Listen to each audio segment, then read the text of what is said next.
You're listening to The Starting Zone, a podcast about World of Warcraft and the people who play it. And now, here are your hosts.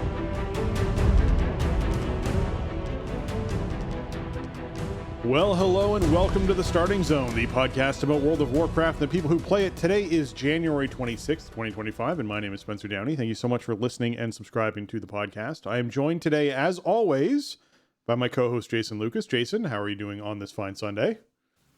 Spencer, good morning to you. I'm doing well. We're thawing out a bit here in my neck of the woods. We're in the deep freeze for a while this week. We're still in the deep freeze here.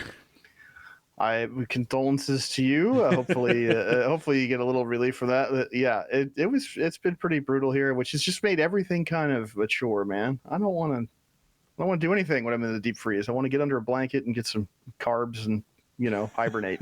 That's what I want to do. I can relate. Yeah. So that's, but we're coming out of that a bit. And so that's nice. The sun's out. That feels good. So here we are. We got another morning record going. Yep. And I just wanted to say at the top of the show, I appreciate everybody reaching out to us via various channels to offer suggestions about like catch-up gear in War Within. There are a lot of options, and actually maybe there's like too many different channels and it gets a bit confusing, but I do want to say like none of them address the main pain point that like the level 70 gear sucks. It's not the level 80 gear that's the problem. There's plenty of options for that, but there is this weird disconnect where if you want to start playing War Within and you didn't play the pre-expansion event, that your character stinks and is super weak unless you play Dragonflight content that was released late in the expansion's life. Yep. And if you don't want to do that and you want to play War Within, it's just weird. We need a vendor that has some greens that are equivalent to the item level that the pre-expansion event gave back in July, August, or like crafted blues or something that would, quickly get you to, nothing too high, but maybe like low 400s or something instead of like the 250 or whatever that you end up with if you just play the baseline Dragonfly stuff. So I know it's confusing, and we kind of have brought it up several times. And I mean, dude, there is like once you get 80, there's plenty of awesome ways to catch up. Siren Isle, Undercoin, all that stuff. Yes, 100%. The problem is for the players who find themselves kind of stuck at early Dragonflight 70. You don't really. I mean, maybe there's something that we are overlooking, but that's why we've mentioned it. We mentioned it a few times because we're like, hey, community, if we're missing something, let us know. Right. But as far as I can tell, as far as professions go, they don't cover it as far as that catch up goes at all. They fill some slots, but not all of them. Greens are selling for an exorbitant price because any green that happens to drop will drop based off your level, which means that the only greens that exist for between 70 and 80 are ones that people have gotten through suffering through leveling 70 to 80 if they were doing something and try to sell them in the auction house, and they sell for like 8 to 10k gold, which is a lot. And they do sell. Like I've sold greens for 4,000 gold on the auction house that were like level 73 and 74 because people I know are in the same situation going, hey, I'm just trying to like finish the first delve quest and I've just hit this barrier and can't get past it, right? And now I understand that you can go into time walking, especially right now. It's a great way to level and level all the way to 80 before doing anything else, and then get all the catch-up gear before doing anything else. And that's great. And for people who have multiple characters that this is their alt, it's much less of an issue. But if it's your first character and you want to level up experiencing the campaign and you stop playing partway through Dragonflight, you are in a particular situation, and there's more than a few people that are in that situation. It's just it's created a weird place, and I'm with you. Like 440 or 450 eye level gear off a vendor would be wonderful to sort of just kick people into a spot, because the difference is there's a 200 and something item level difference. The item level inflation in Dragonflight was massive. Yeah, because they added basically an entire separate rank, essentially, the way they spaced everything out. So it's just it's a weird kind of gulf, and that's what we've kind of highlighted. So Yeah, if anybody has good options for level 70 gear up, that's what we're looking for. The max level, but the problem is it's just awkward. Like, yeah, you can queue time walking, you can level up super fast, get to max level, and then get that gear via however you want to get it. But then playing through the entire level up campaign while you're max level and you have max level stuff to do, it's awkward. Like, I've done stuff like that in the past, not like with new content, obviously, but like on a tune or whatever. It doesn't feel good to do that kind of level up questing at max level. No, so it feels like you are like it's a waste of time. I should be doing the max level things. I shouldn't be going through the campaign now that I'm max level. Yeah. Like it feels weird. So that's why I was saying like that. It shouldn't be that the correct way to play through this expansion, if you're someone who stopped partway through Dragonflight, is to go into Time Walking or some alternative and level to max level and then hop into the actual campaign and do the campaign. There's just a gap. We've just identified a gap, and that's all that is, and that's all we're asking for feedback on. So, but I do appreciate, as you said, all the engagement around, hey, here's great ways to catch up characters. Plenty of great suggestions for level 80s. Yeah, I mean, there's all kinds of different methods, and it's pretty smooth. It's actually awesome. But the problem is the game also expects you to play through the level up campaign. Yeah. Well, and we'll talk about that later in the episode too, because to play the new content, you have to play the old content. All right. With that, let's chat a little bit about what we did this past week in World of Warcraft. We had our Mythic Reclear, which we did reclear, which felt really good to actually get through all of it. We did get 2 Queen on Sunday. We just couldn't pull it together to kill Queen on Sunday. And then so we had to come back on Monday, and it took us about an hour or so on Monday to get it. So we're close to that one night clear. We're really close to that one night clear, which will feel really good. Hopefully tonight is the night we get a one night clear, and then Monday just becomes a free day, and we just start consistently doing that. That'll be really nice. And the fact that we're going to have a nice, prolonged break here before the next chunk of content will mean that it allows people to really focus on the other stuff they want to focus on. For me, that's been, I did Mythic Plus this week. I did 4 Mythic Plus dungeons on my main. There's very little that I need for Mythic Plus from my vault. I think I'd probably take like 1 ring until I get the Ovanax ring. There's a ring that I'd probably use. There's a helm I might use. But in general, there's not a lot out of there that's left for me for Mythic Plus. So I ran the 4 just because I thought it would be fun to run the 4, and it's a great week to run the 4. I really like the affix this week, so that's a big thing. I actually got into a debate with the people I was running Mythic Plus with about affixes, and they were like, I really don't like this one because if the ad can spawn at a really inconvenient time. And I was like, comparatively to the other ones, this is a great one. Just think about that. And they're like, well, but I kind of like the orbs that you can kind of like blow up and get out of the way with, knockbacks and stuff. And I'm like, I hear you, but that buff is crap compared to this buff. It's usually alive for like 2 global cooldowns. So the time can't be that inconvenient in my opinion. Exactly. That's and I think the biggest thing that they were running into is a lot of the people that I do keys with just do a lot of keys in general, and so they do a lot of bug keys, and they just run into people not targeting the ad. And you're like, well, yeah, the ad sucks if you leave it alive. If you leave it alive long enough to reduce the damage everything else takes by 30 or 40%, it's a really bad thing. Like you need to deal with it, but that shouldn't be happening. And if you have a monk or an evoker, this thing should be dying really fast. So let's hopefully see that happen for some folks. So yeah, it was an interesting debate to have, but it was good to do some Mythic Plus. Got that done. Still working on professions and catching professions up. I did a lot of mining this week on my engineer because I found out when I leveled up engineering that miners will get scrap parts from mining easy nodes, the easy mine nodes, give you scrap parts, and scrap parts are what are used for discovering new recipes, which is the only way to get recipes is through invention, where you invent towards a prototype or you invent towards notes, and then you use those notes to, which I think is really cool, to choose from 3 different options of something you want to learn. So you basically, when you collect 15 notes and you use them, you get here's 3 different choices pop up on your screen, and it tells you like, this is a low-end leatherworking tool, and this is a, high-end mining tool, and this is and I went tools, so I see tools a lot more than anything else.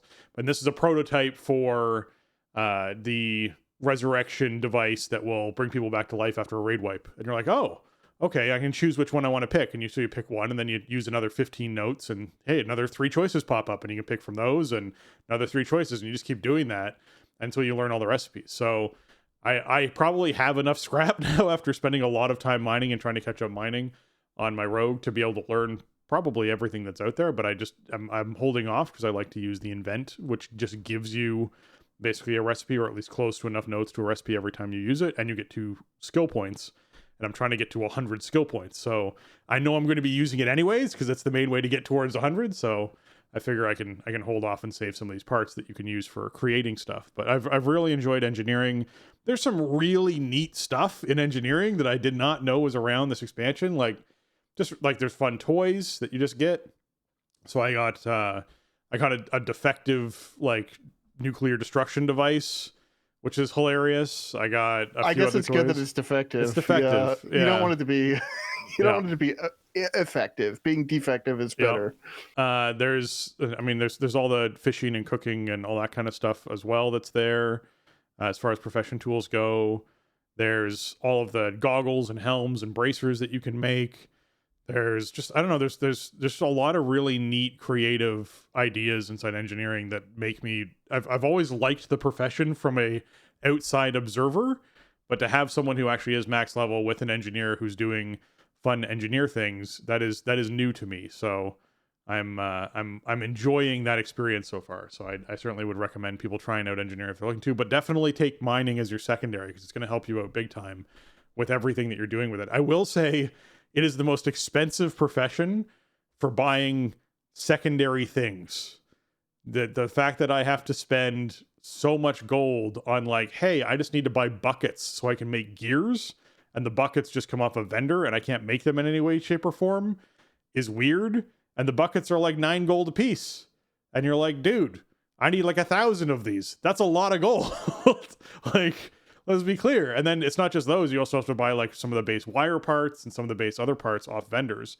I know that alchemy, if you want to make cauldrons, you have to buy a cauldron, and it's like 30k to buy a cauldron. But you keep the cauldron, you can keep reusing it. You don't have to like, so you buy like 1 or 2 and then they're just yours for the entire expansion. You don't have to spend gold on it again, which I like.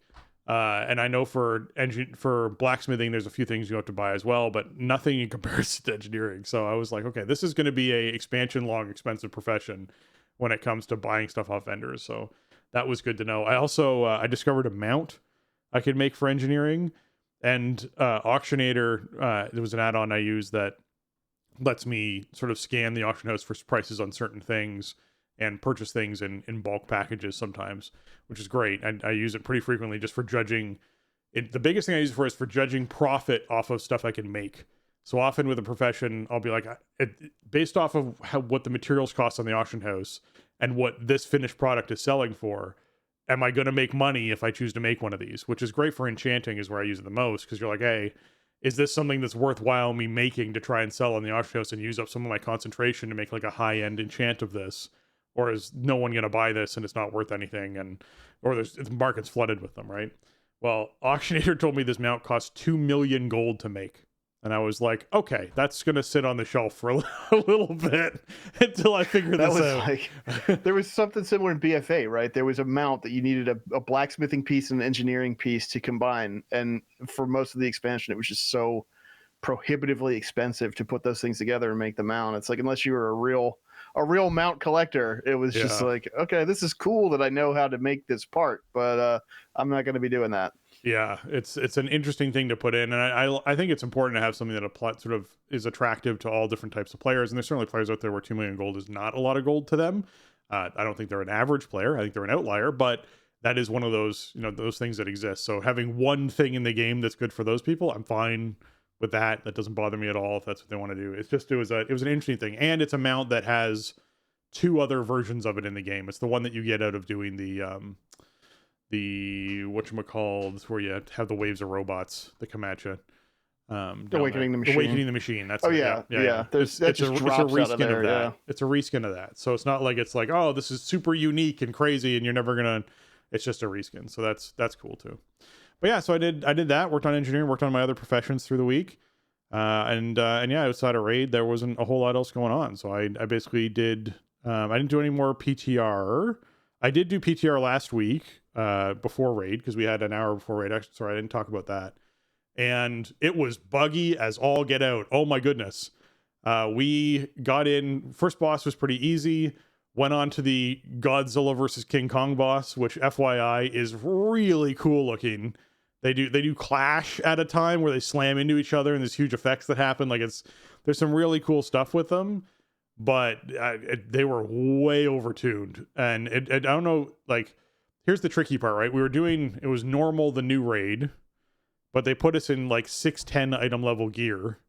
And you're like, okay, that's like not even heroic previous raid tier to face off against this. So I couldn't tell if it was actually overtuned or if we were just so undertuned that it was not where it should be tuning wise. But there was definitely something off in that fight. We went on and did the trash collector boss, which is probably going to be one of my favorite bosses of this raid tier. I can already feel where throughout the fight, the boss assigns people to be on top of a rolling magnet that then rolls around the room, collecting up garbage into these giant piles of garbage that they roll around like a log roller until they have a large enough size, and then they roll it into a giant bomb that's going to explode, and it diffuses the bomb by smothering it in garbage. And I'm like, I'm down. This is fun. I got the roll around thing 4 times in a row. It was so good. So it's like a Katamari boss. Yeah. If you ever played any of the Katamari games, that's pretty cool. That's a cool idea for especially for a raid like this. It seems like it fits pretty well. Yeah, it definitely fits well. There is, and I will caution people because I don't want to like spoiler anything about this raid, but let's just say that there's like vehicle physics that do interact with your character. That's all I'm going to say. So, you know, if you were to walk into a street and be hit by a car, which hopefully never happens to you, let's just say something similar would happen inside of this raid. You know, just one of those things. Yeah. Keep that in mind. Nice. It's the thing. Yeah, so that was pretty much my week. It was just profession stuff, Mythic Plus, doing raid and prep for raid, and then debrief from raid. So, yeah. How about you? Yeah, pretty quiet week for me around WoW stuff. I mean, like I've been mentioning the last couple of weeks, like we're really kind of dialing it down here for the end of season. We got in and raided on Tuesday. We had bizarre and very severe server issues for the first hour or so. People's tunes were just getting stuck.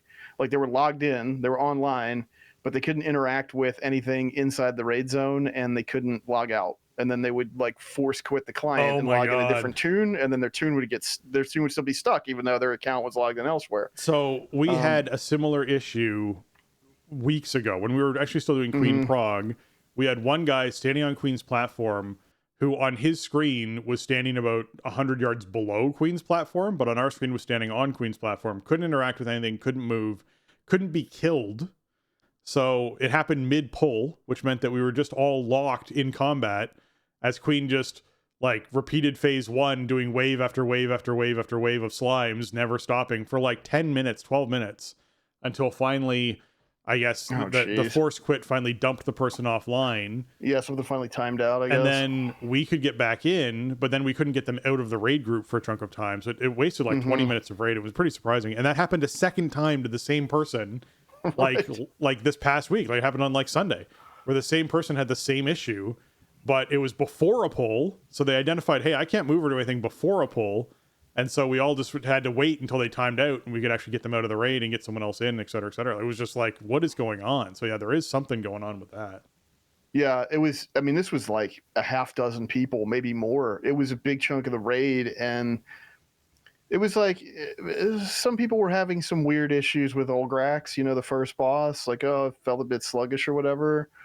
And then several people, like after the fight, you know, after you kill the boss and the floor drops out, they just like didn't drop out. They were just upstairs and they couldn't get downstairs, and we're like, uh-oh. So, I mean, this was something we were struggling with for a big chunk of the night. I was like, you know, removing tunes from the raid so that they would get ported out, and then grab somebody's halt and bring them in. Somehow we still managed to get through our typical Tuesday schedule these days of, you know, heroic skip, so 1, 2, 7, 8, and then mythic 1 through 4. I don't know how we did that in 2 hours with all the issues we had, but I guess 18% buff for the zone helps. Maxed out rings help. People in like super high end gear certainly helps, you know, for people who are playing their mains. So, you know, I mean, the raid is, essentially our farm stuff is just trivial at this point. I mean, Seacron can be, he can get kind of messy if people are not paying attention to what they're doing. You got people that don't have the experience in the fight and they're not careful enough with their positioning. Rashadan, sometimes people get a little greedy or they get a little unlucky and then you get too far behind. But like for the most part, I mean, we're breezing through most of the farm bosses, even with mistakes or whatever, like a suboptimal comp with all the upgrades that we have and with the zone buff and all that. It's just, it's just kind of academic. We're just there to hang out, really. I did some keys this week. I got 4 in, and I'm done. Like, we're not going to raid tonight. Wednesday we did go back for 45 minutes, half hour, and clean up those middle 4 bosses.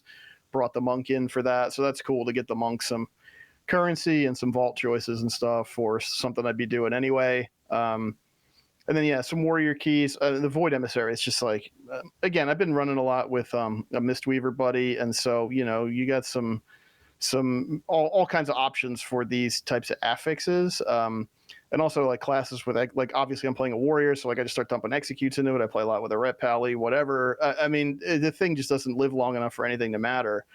And yeah, the buff is awesome. So keys were feeling pretty good this week, but again, like we don't have any goals. We're not pushing. We're not doing 12s and aboves. We're not trying to push to 3K.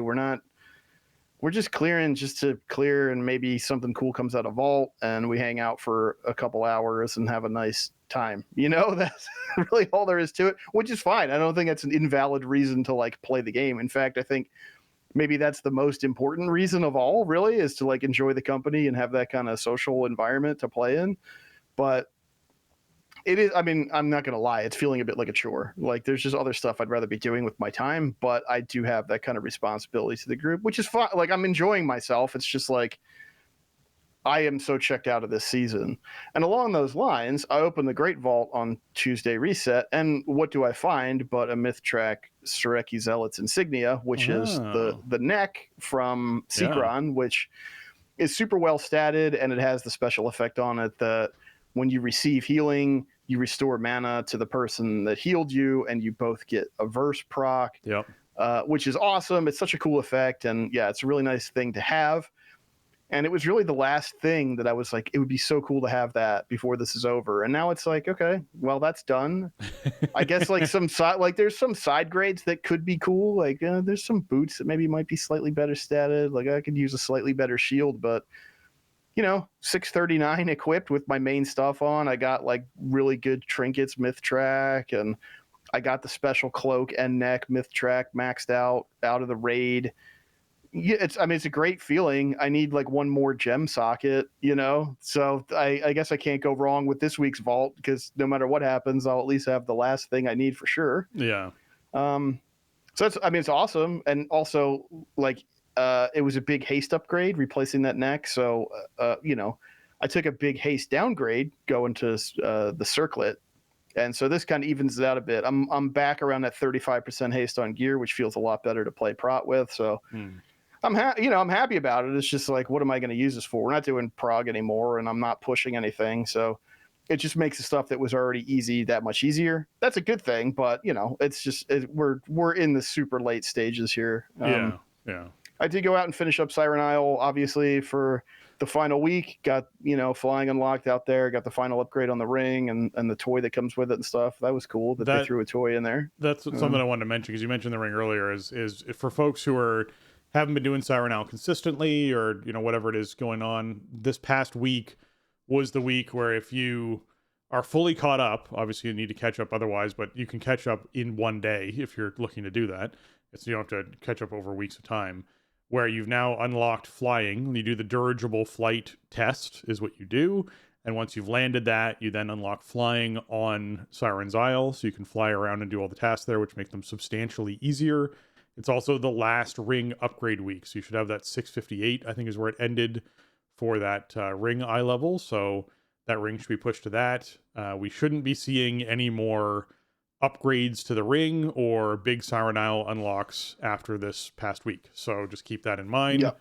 That content is now sort of like in its farm stage, if you will. it has been completed. Yeah, so, there's no other addition. There's nothing else that's going to happen out there. So yeah, if you haven't done it, then you can go do the whole thing.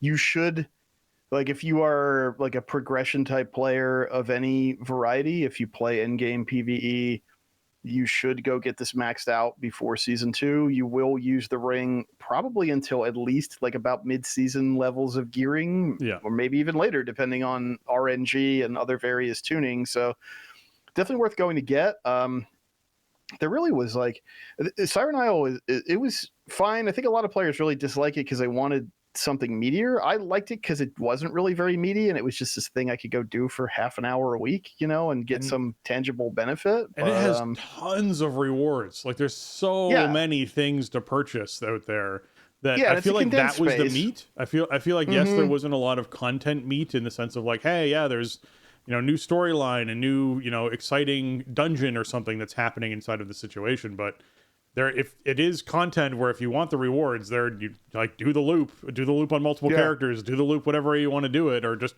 grind the storm or whatever it is to get as much of that iron as you can, because you will need a lot of it to buy all of the rewards, and it's going to take you a while to get there. So like that to me was the meat for those who were interested in it, but it certainly did not have the storyline stuff that maybe more people were looking for. Yeah, it's that like cosmetic grind is really what what that island is. And I mean, now that you can fly, it's a small space and it's pretty dense. I mean, there's like rares and events and treasures everywhere, and they're always popping up. So I would imagine it's a pretty fast farm if you're flying around. I got all the stuff and then I left, and I don't know, maybe I'll be back some other time. But I did think it was like they set up some cool story beats that maybe will pay off somewhere else, but there really was no capper. It was just like, hey, you've mastered the winds of the Siren Isle. Congratulations, you can fly now, and you hear your rings better. Okay, thanks for coming. There was nothing that kind of wrapped up sort of like there's that story of like the exiled Vrykul and everything that end up on there. Like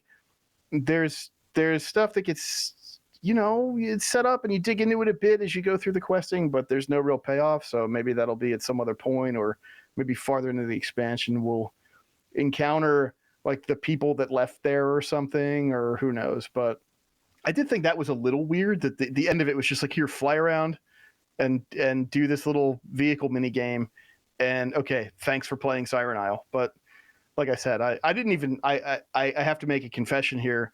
We got the new like Illyria and Khadgar story questing in this patch. I didn't do those yet. Really? Oh my God. I didn't do them yet. I just didn't. I haven't bought. Like that's sort of where I'm at with like spinning WoW down. It's like, oh, this doesn't provide any kind of tangible benefit to me, like playing with my raid group and my dungeon buddies. Well, then I'll do it later. So I haven't done it yet. So I understand. I'll do it before patch probably. That's what I'm telling myself right now. I will say that is so far one of the more emotional stories that we've had. And so I was really thrilled with what they did with the most recent installment of all of that. Obviously it revolves around Dalaran and the collapse of Dalaran and what's going to be happening next for the Kirin Tor and everything else. And I really enjoyed what they chose to do. There's still a lot of nostalgia and callback in it. There's a lot of emotion in it. There's a lot of grief and moving on and all, like it's a really good piece. So certainly check out that storyline if you haven't, because it's certainly a good one. And if you're someone who's played World of Warcraft for a long time, you'll definitely have this, like, if you're there for the quest, like you can't do it for completion. You can't be like, I just gotta get this done. You have to be there for, I'm going to read the quest text and check out that, what's happening with characters and have those conversations of, before I walk away to go and do the next task, talk to other people that are around me to see what they have to say. Because you will have a really nice nostalgic experience that speaks to what's happening next with that group. So there was a lot of effort you could tell put into that story about what's happening, and I am looking forward to what happens next with that. So yeah, it was good. I'm glad I took the time to do it as a, hey, I will actually want to read all this, as opposed to like, hey, I just want to get this done so it's no longer an exclamation point on my map. Like that's, there's both ways to approach it. That is one where if you were going to approach it that way, I'd be like, no, take the time, find the right mood that you need to be in, whatever it is, to actually do the quest the way you should do the quest. And I think you'll really dig what they unveil and go through with that. So Yeah, it's pretty cool. And there's character participation. They do have your character choose how to handle something. Now, it's probably the same result regardless of how you handle it, but they do have the, hey, here's 3 different ways or 4 different ways to handle something. How would you handle it? Like that is part of it too, which I think is neat too. So yeah, I like that. Well, I think that reinforces my choice not to have done it yet when I'm not really in the like headspace to want to be doing it. You know, we'll start ticking back up once it's patch time, and so then I'll be a lot more motivated to sit down and actually like invest into doing it properly instead of just trying to click through the quest while I'm doing something else or whatever, or trying to get it done before I don't know, raid starts or whatever. So yeah, that's just kind of where I've landed with .7 really in general. It's just not really doing the big weekly loop. I haven't even really been doing my weeklies because it's like I don't need the fragments or whatever. I don't need anything anymore. So I'm just kind of, I'm there for the team, and we keep that stuff running, and then we're just waiting for patch. Yeah. All right. With that, let's hop into what's going on this week in World of Warcraft.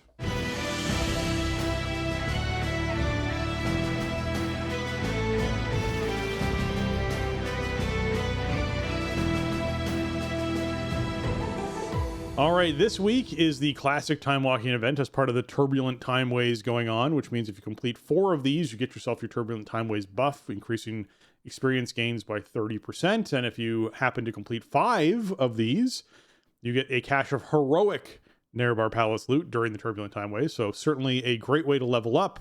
You can work your way through Deadmine, Zul'Farrak, Dire Maul East, Dire Maul West, Living Stratholme, and Undead Stratholme for some 554 at max level dungeon loot, or you can go to the vendor and buy some 541 high level gear. This is the vendors for this, because it's Classic Time Walking, should be in Stormwind and Orgrimmar for you to actually turn in your quests and buy things from the vendors. I think these are going to be the exact same rewards on the vendors that we saw during the anniversary event. So if you bought up all of that, you probably have most, if not everything, off these vendors, but we can always check to see once this goes live if they added something in, if there's like a amount. It'd be neat to grab like the OG horses that aren't for sale anymore, or OG wolves that aren't for sale anymore, and throw those on these vendors. That would be kind of a cool thing to put in there, or at least one of them. So hopefully they do something like that, because that would be cool. But the outside of that, Turbulent Timeways is going for a few more weeks, so certainly take advantage of that. If you do 5, if you get the buff, the run 4 of these in a row buff 5 times in a row, you'll earn yourself another mount and a feat of strength. So I think this is your last week that you could have skipped, was last week. So I think you have to run for the next 5 weeks in a row for the 4 time walkings to get that done. If you miss this week, I think you're just out of getting that feat of strength. So be sure that you're getting on it if you haven't yet. Because I think that's where we're at. I think you're right. And this is the first time that we have seen Classic Time Walking outside of the 20th anniversary. So we don't. Yeah, the vendors should be in the main faction capitals. I don't know exactly where, but I'm sure we'll find them. And I would imagine it's all the same stuff that they had. I think the big refresh was with the with .5 with 11.0.5. Yeah. So probably nothing that wasn't on them during the anniversary. But if you missed that or you didn't max it out, it's another shot at that vendor coming back. So. Yeah, I haven't been doing this at all. Like I even the feat of strength and the mount, it's just not enough for me at this particular moment in time. And like I said, like it's cool to level characters fast, but I have more characters leveled than I can tend to. It's like they're just gonna sit. And I was talking to a friend of the show, Case Lock, about this because he's been blasting tunes through Timeways. I think he's got like 8 of them now or something. Mm-hmm. And I was just like, you know what, dude? I know I should be doing this, and I'm sure I'll live to regret it, but it's just not where I'm at right now. So I haven't done it. Like but it's a great option, and I think if there's some, if there's any kind of benefit for you as a player from this, it's definitely like it's the best bang for your buck you're gonna get in terms of leveling tunes up and stuff. So definitely hop in there if that's what you're trying to do.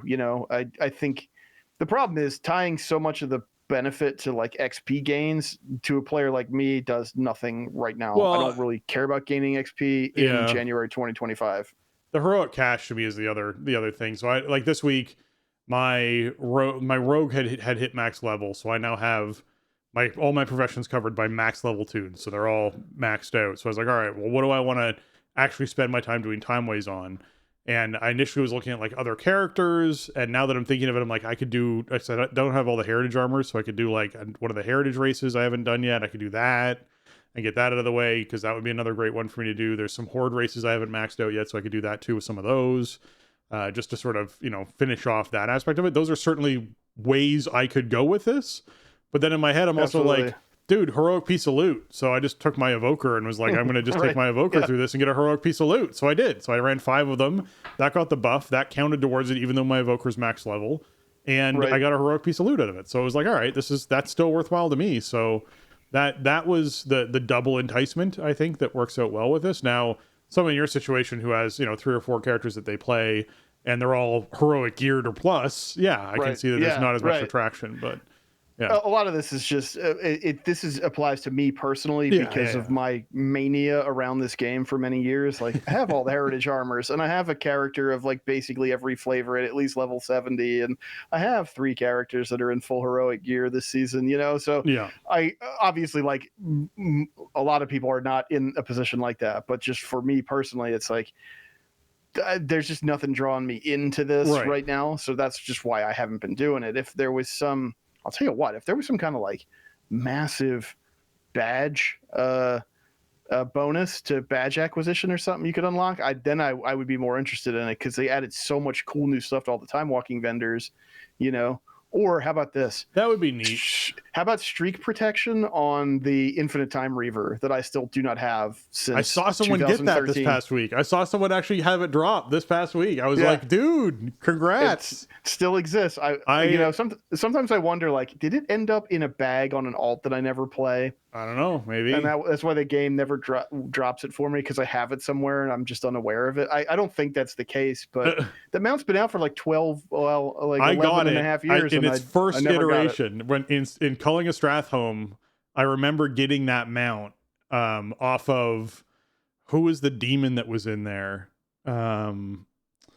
Oh man, I have to try and remember. But the last boss of Culling of Strat, it might have been Mal'Ganis who was in there. Fight at the end, but and literally it dropped, and I got it, and I learned it, and I was like, that's crazy. And then like to then it's one of those mounts where I got it then, being like, oh yeah, this is great. So people are going to get this through this event. And then you start to realize just how rare it is. And it's been 12 years and people are still farming for it. You're like, oh man, I got really lucky that early year. Like I remember somebody I used to play with back then was so upset because she didn't get it after like her first 5 dungeons. And she like spent the whole weekend like grinding time walking dungeons to get it or something. Yeah. I think she did get it, but she was like mad about how long it took. And it's like, I've done literally hundreds of time walking dungeons since then, and I've never seen it. So that's a really weird chase for me. And hey, maybe that's why I should be doing Turbulent Time Ways. It's just more chances at that. But I like some streak protection on that would certainly be appreciated. I liked your badge idea. I think a really cool thing would be, as part of the Turbulent Time Ways buff, they should add a percentage increase to the amount of time walking badges you earn. Yeah, that'd be based cool, off the buff. Like, so as like have it stack up to 4 for experience, and then the 5th one you do gives you like 25 or 50% more time walking badges from that are rewarded for completing time walking dungeons.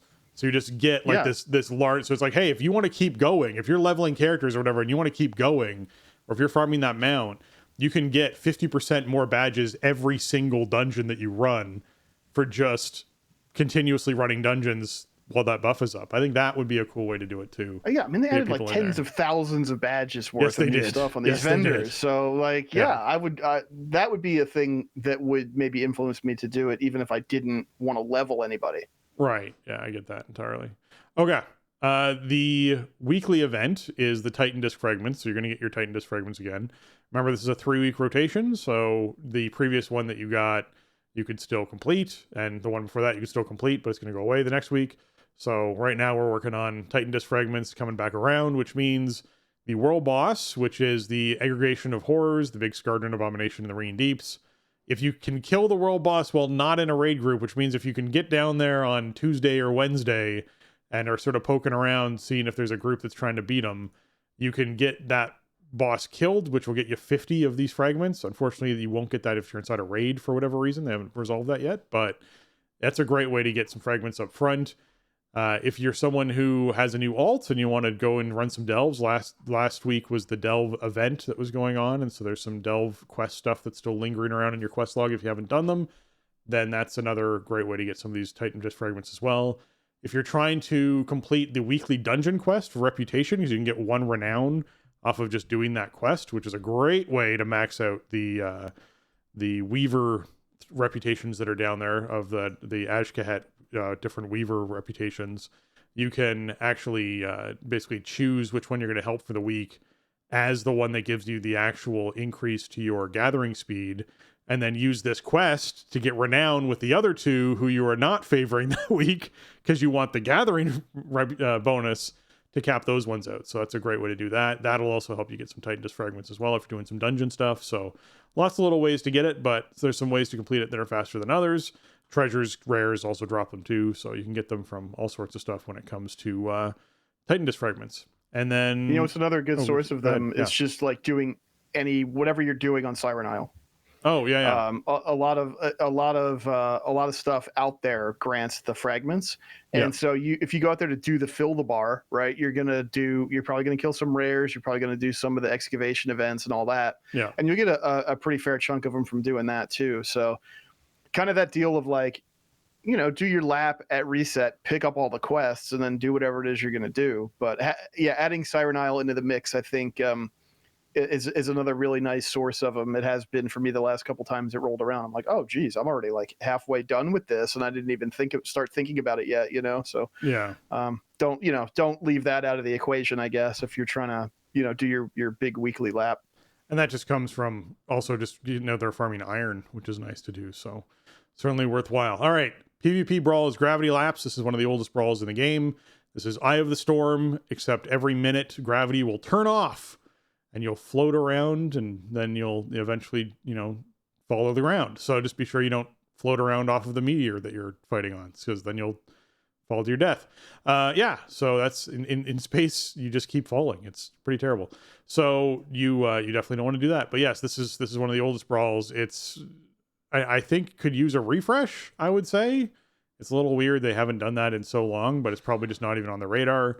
But yeah, Gravity Lapse is this week. If you're someone who wants to do the brawl and do the something different quest, get yourself some Marks of Honor, some Conquest, and some Honor. That is an option for you as well. Okay, Mythic Plus affixes for the week. We have Devour, which is players are periodically affected by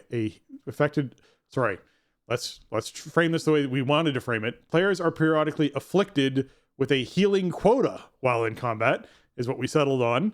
And that you need to heal through this quota or dispel the players who have this debuff in order to gain a stacking health increase and crit damage buff.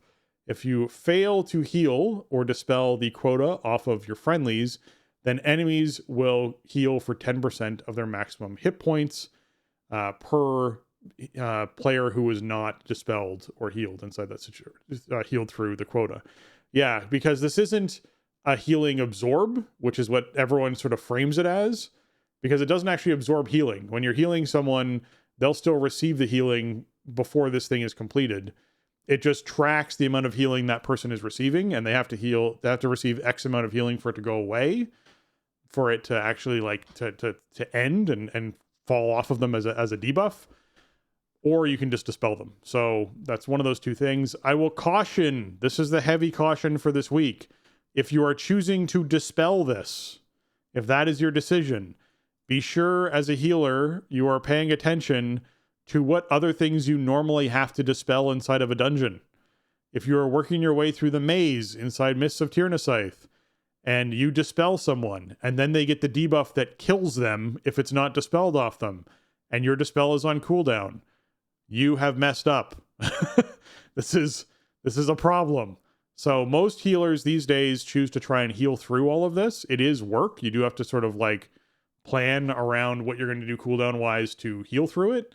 It is tricky to line it up with when there's actually damage that is happening on characters where you would want to be using those cooldowns. So it is a very different week to heal these Mythic Plus dungeons, both from a dispelling perspective about where you're going to be dispelling people, and from a healing perspective of, hey, do I have the cooldowns or resources to heal through this debuff on all these people? and while still having what I need for the next big AoE thing that's happening. Dawnbreaker is a great example where there's a lot of pulls in there where I am like, okay, I don't want to use Convoke or I don't want to use these big cooldowns until we hit this particular trash pack, which we're going to hit in less than a minute. So I know it won't be off cooldown, so I can't use it yet. So I have to hold that and not use it regardless of what's happening. And if this affix comes out in the middle of that, you're then in that situation of like, okay, how am I finding the healing I need to get this thing off of players before we then get to that boss? Or what am I going to do differently at that boss where I can actually use Convoke now? And so this also requires other people in your group to be paying a lot more attention. So if you have another Dispeller in your group, if you have like a Shadow Priest who can do a Mass Dispel, that's great this week. I think Poison Cleansing Totem works for this too. So that certainly helps as well. If you are someone who can do some sort of large heal on yourself, like lay on hands, whatever it is, that's another great way to clear it off of people. So keep that in mind as well. But yeah, it's a different week for people. I would say pay a little bit more attention to your personals. If you're someone who has like an Iron Bark or a Bark Skin or I guess a Shield Wall would be a tank thing, but like any kind of damage reduction for yourself, this is a great week for paying attention to those abilities a little bit closer, because your healer might be using their cooldowns a little bit out of beat or out of rhythm with where they normally use them, which means you might need to use those things a little bit more advantageously for this week. So yeah, that's a good call. There's this is an affix that when it first came out, dude, we were like, what are we supposed to do? Yeah. Because we're low gear, low throughput, weren't used to it yet. And honestly, the downside of this is probably the worst of all the downsides. Like if stuff starts healing itself, man, if you'd be in a really bad spot. It's crazy. It's really bad when you don't fully clear this. But as we've scaled up and geared up and just skilled up with the content, it's become a lot easier to deal with. It is a healer affix, but it's not exclusively a healer affix, and you can't expect your healer to do this for you and for you to succeed. You need to participate as well. This is a week where I spec into Bitter Immunity, which gives me, at least every other time it pops up, I can just shut off my debuff, which is great. So Warriors, don't forget that exists if you're hopping into Keystones this week. It definitely takes some pressure off. It just gives you that option to do it. Also, the fact that it's not an absorb in and of itself, right? Like it's not that the debuff needs to receive healing. It's that the character needs to receive healing. It's good and bad. It's good for healers, but it's bad for certain types of like self-heal effects that non-healers might have. Health stones. Yeah, stuff like for perfect example, like you can't use it if you're full health. I can't use impending victory rush if I'm at full health, which a lot of times between external healing, my defensives, my absorbs, and in my gear, it's like I can't actually weave one in. But just be aware of that. Like just because you hit the button, it might not have gone off. So maybe wait another beat and see if you can squeeze in some extra self healing just to help out your healer a bit more. I think overall the tuning landed fine. It's just a different approach, like you kind of mentioned, that you have to take this week with it. It requires a little bit more teamwork and cooperation than maybe some of the other affixes do, but I think the tuning is pretty fair. I haven't run it the last few times it's been around. It hasn't been like, oh man, how are we going to clear this thing? Oh, the boss just healed a lot. Oh, here we go. You know what I mean? Like that, the first time it rolled around, it was kind of like that, but we've sort of graduated since then. So still one of the ones that I'd rather see in the rotation than the ones that put all kinds of stuff in the field of play, and then you have to react to, by a lot of times it involves movement or whatever. There's not even a plate for this. This is the least noisy one in terms of the battlefield itself. I mean, obviously everybody gets a debuff on them on a frame or whatever, but there's nothing in the field of play to interact with. So, use all your abilities wisely. Take a good look at your overall kit, and if you have a way to get this off of yourself, then grab it and be ready to help healers out. Yeah. All right, the micro holiday for the Call of the Scarab was this past week. And the update we have is that the Alliance won in North America. So you will have Alliance flags flying over the gates of Anchorage for the next year. because the Alliance won this Call of the Scarab event. So there were people out there doing it, apparently, because enough people participated to actually have a winner. So that's a thing. So yep, that's that my holidays wrapped up. The Alliance got at least 1 point in NA. We know that. Yep.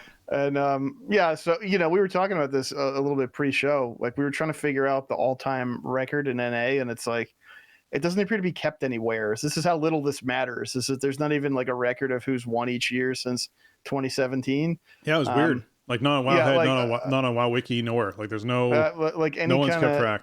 Yeah, any of the usual suspects. We tried to look and just see if we could find the history, and even in like comment threads or just we have the most accurate history in our show that you would have to go back and listen to the episodes. Yeah, go back and listen to late January episodes, and maybe we talked about the previous week and who won. Yep. So there you go. Call the Scarab. I mean, it's I guess whenever you're out in Silithus and near AQ this year, enjoy those Alliance banners. I probably won't be out there at all, I don't think. Yeah, I mean, it's a cool thing. It's always been a cool thing, but it's always fallen for me. There's only 1 or 2 years where I actually participated. It's always fallen for me in a period of time where I'm like, there's too much else going on. I'm just not. There's just too much to do in the game, so I don't spend my time doing that. But I'm glad some people find the time, and I'm glad they were Alliance. I'm glad they won. All right, upcoming Lunar Festival is going to start up on Tuesday. So Tuesday, you are going to be able to go out and honor the Elders of Azeroth to receive coins of Ancestry, which you can spend on toys and pets and transmog. And there's also the from 2024, the Lunar Festival armor you can buy for the Winding Slitherdrake, which is 50k gold from Valadar Starsong at the Lunar Festival vendors. So if that's something you really want to do, you can get it. And there's also the Elders that exist inside of the Dragon Isles. So if you're looking to get a few more coins of Ancestry, you can go around there. You can celebrate in Moonglade and defeat the holiday boss Omen. That's something you're looking to do as well. And then we don't know what's new, whether there's going to be new things. But if you want to go all the way back to Shadowlands, you can go to the Venthyr Covenant and you can do your Ember Court event to get the special Elder for the Lunar Festival, which gets you the bonus rep for the week, if that's something you're looking to do as well. So that's happening. So yeah, check out Lunar Fest starting Tuesday. As Jason said last week, this is another great one for people who do like the Pacifist and things like that as far as experience gain goes, because you get a lot of experience gain for coins of Ancestry. And all you have to do basically is just go to different flight paths, speak with an Elder, and then get on the next flight path and just go around that way. And you can essentially get a lot of experience on characters passively without having to really engage in anything. So if that's something you want to do, that's absolutely an option as well. Yeah, this is like a pretty low impact holiday in my opinion. There's stuff to do. I mean, yeah, you can go hang out in Moonglade and you can fight Omen, That's about it, right? Like for the most, other than that, it's pretty much just visiting the Elders and collecting the coins. There's not really, I don't know. Is there even like one-time questing around it? I can't remember anymore, but this isn't one of those higher impact holidays, even though it lasts a long time. It's not like, Hallow's End or something where there's this big suite of dailies to do in all these different places, which is, I think, fine. I think it's okay not every holiday should be like that. There is some cool stuff from this though. I love the dragon costumes. They were a great addition a few years back. So if you don't have those, I would say put them on your list. That's definitely a fun thing to do with like raid downtime or whatever. If you're waiting for somebody, who's relogging or, getting dumped out of the game because their tune breaks, you could break out your dragon costumes or whatever. Yeah. And yeah, pacifist leveling. I don't know if people, I don't hear about anybody doing that kind of stuff anymore, but Lunar Fest was always like a big one on the calendar for that. Cause yeah, and they added a bunch of new NPCs in 2023 in Dragon Isles. I'm going to guess that there's going to be new ones in Kaz Algar either this year or next year if we're still in War Within by then. So, we'll have more details on it next week, and then you'll still have at least like a full week plus on it at that point. So we'll see what's new, if there's any kind of rework to it or whatever. Yeah, but definitely get your dragon costumes. That's my advice. This used to be one of those things where back in my day, we would farm up the moonstones that you could then use to put down, because there wasn't raid markers back in the day. There's no raid markers, right? So we would use moonstones to talk inside a raid and set up for fights. So you'd farm up a whole bunch of them during this event, and then you'd go into, Blackwing Lair and go, okay, we're going to put down beams of light to try and talk about where stuff was happening and what was going to happen with things as raid markers using moonstones, which was, I think, hilarious. That, you know, that then became eventually the floating icon that moved up and down inside of the, you know, the glowy circle that we have now for raid markers. So I was very pleased when that all happened back then. But that's what this event used to be for me back in Lunar Festival days. Okay, hot fixes for the week. They have fixed an achievement. The Trove Tracker will no longer require obtaining all 8 glowing arcane trunk treasures in Nazjatar. Players can now obtain the achievement by locating 4 of them. So if someone who's been trying to get that is now easier to do. They fixed a whole bunch of stuff in Plunderstorm, with Celestial Barrage in particular, where they reduced its radius and travel speed and a bunch of other things. So if you're someone who's Plunderstorming, that was something they hotfixed this week that affected, that you know, fell into the live game notes. In the Siren Isle, they fixed an issue where the conditions needed to find the Inky Snapdragon treat were too low. So it should now be easier to find on the Siren Owl. So if you're trying to get all the different treats, you can find those easier. So that's great. As well as just, you know, in general, making that quest chain easier. So last thing here, I guess, they fixed an issue that prevented flying and some of the other unlocked Siren Isle abilities from being account-wide when unlocked. So those are account-wide things. If you're someone who likes to fly, you have now unlocked flying on one character. It is warband-wide.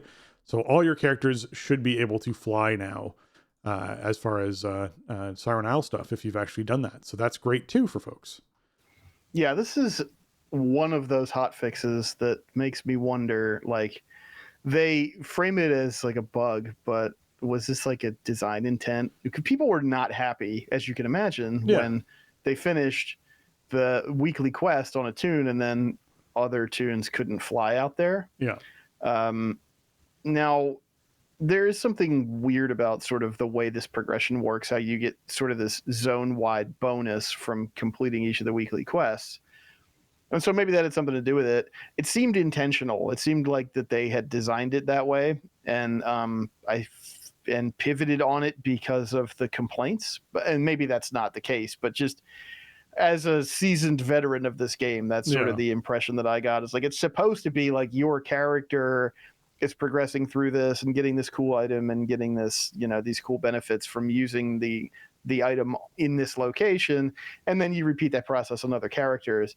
I think there's basically nothing that the player base is willing to accept as being character specific at this point. So I don't think they should have. I don't think they should have done it that way. Like, I don't really have a problem with it as a player, I guess, especially because my alts are really alts. Like, they're not at parity with my main, and I don't approach them the same way. So like, I as a player don't care, but yeah, I think this shouldn't have needed to be hot fixed, I guess, is what I'm saying. Like, those unlocks should have just come in account wide from week 1 as soon as you started unlocking stuff out there. So yeah, it's cool. It was only a couple days where, I guess what really stinks is if you are somebody who you brought number 2 out there and you're like, oh, I can't fly. Oh, I got to do the quest. Oh, and especially if you were behind on the quests, and then you do them all and then you unlock it, and then like 2 days later they're like, yeah, by the way, this is account wide now. If you fell into that category, then you got the worst of both worlds there. I only did this on one toon, and I didn't take any of my alts out there this week. So,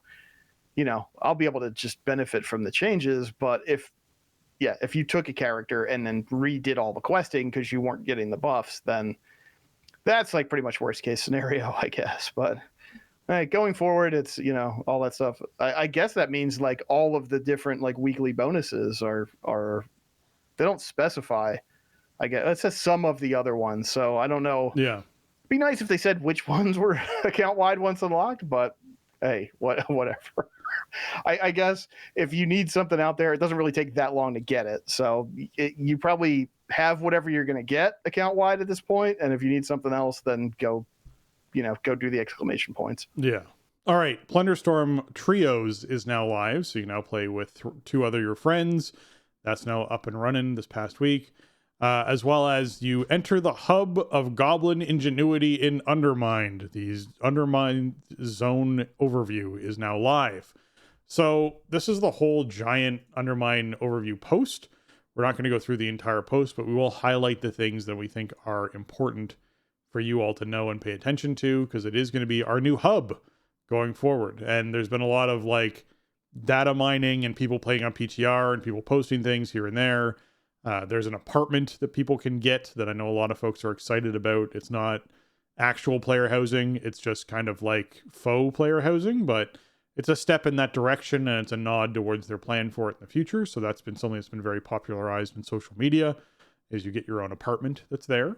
The important things to highlight here is the journey to Undermine is going to require level 80 and the completion of the Khazalgar leveling campaign. So this circles us all the way back to the top of the show with our conversation of, hey, the leveling experience for folks who haven't gone through the leveling experience before is rough without proper catch-up gear, depending on where you actually started in the entire campaign. And going back and doing the leveling campaign after you've already done it once on a character, just going back and doing the leveling campaign at level 80 is not super fun to do. And folks who may have, let's say, bypassed a lot of the campaign by time walking their way on their first character through to level 80, and then looking at this and going, I'd rather just do Mythic Plus, and dove into that system instead, and dove into raiding instead, and never really finished the campaign, aren't going to be able to travel to Undermine without doing it. So this is your timer, this is your clock, all right? If you have not done this, unless they change something going forward, you need to finish the Khazalgar leveling campaign all the way through in order to be able to go to the new content. Now, do I think this is a good thing? I struggle with that one. I think not being able to go to the new content until you've done the 6+ hour leveling campaign is probably not a great way to go with this sort of setup. It certainly dictates that the proper way to level your character to 80 is by doing the leveling campaign, because then you're effectively leveling yourself to 80 at the same time as you're completing this other objective. And so both objectives wrap up at the same time, or similarly, closely along the same time, so that you're then able to go to the new and latest content, which is a problem. So I'm hesitant about saying I think this is I'm just straight up. I think it's a bad requirement to have for the new content. I think it makes sense that, hey, you're not going to know what's going on in Undermine. If you just walk into Undermine, you skip the whole leveling campaign. I feel like there's ways of informing people of that. Like they arrive in Undermine, and when you go to pick up your first quest, there's that red quest text that they put in for when you want to skip campaign things or whatever, that will just straight up tell you, hey, a lot of this is tied to the leveling campaign. You may not fully understand what's happening here without completing the leveling campaign. And people who don't care and just want to do the new content and just don't read quest text and skip through it have the option to skip through that. I think is not necessarily a bad thing to have it set up that way. And that's not how it's set up. It's set up in a way of going, hey, you want to play with your buddies? Okay, be sure you set aside a Saturday or a Sunday or whatever your weekend is and just do the actual leveling campaign, because otherwise you won't be able to. So I think that's unfortunate for the way that this is all laid out. Yeah, I agree with you. I think this is just bad. I get that they want people to have experienced the story and everything, but I really don't think it should be a requirement. There's just so many different ways to approach playing WoW. If there's some like tech reason why you have to be phased to the end of the campaign, then I sort of get that, but maybe that's, maybe the burden there needs to be on resolving the tech issue instead of like making players play through this questing.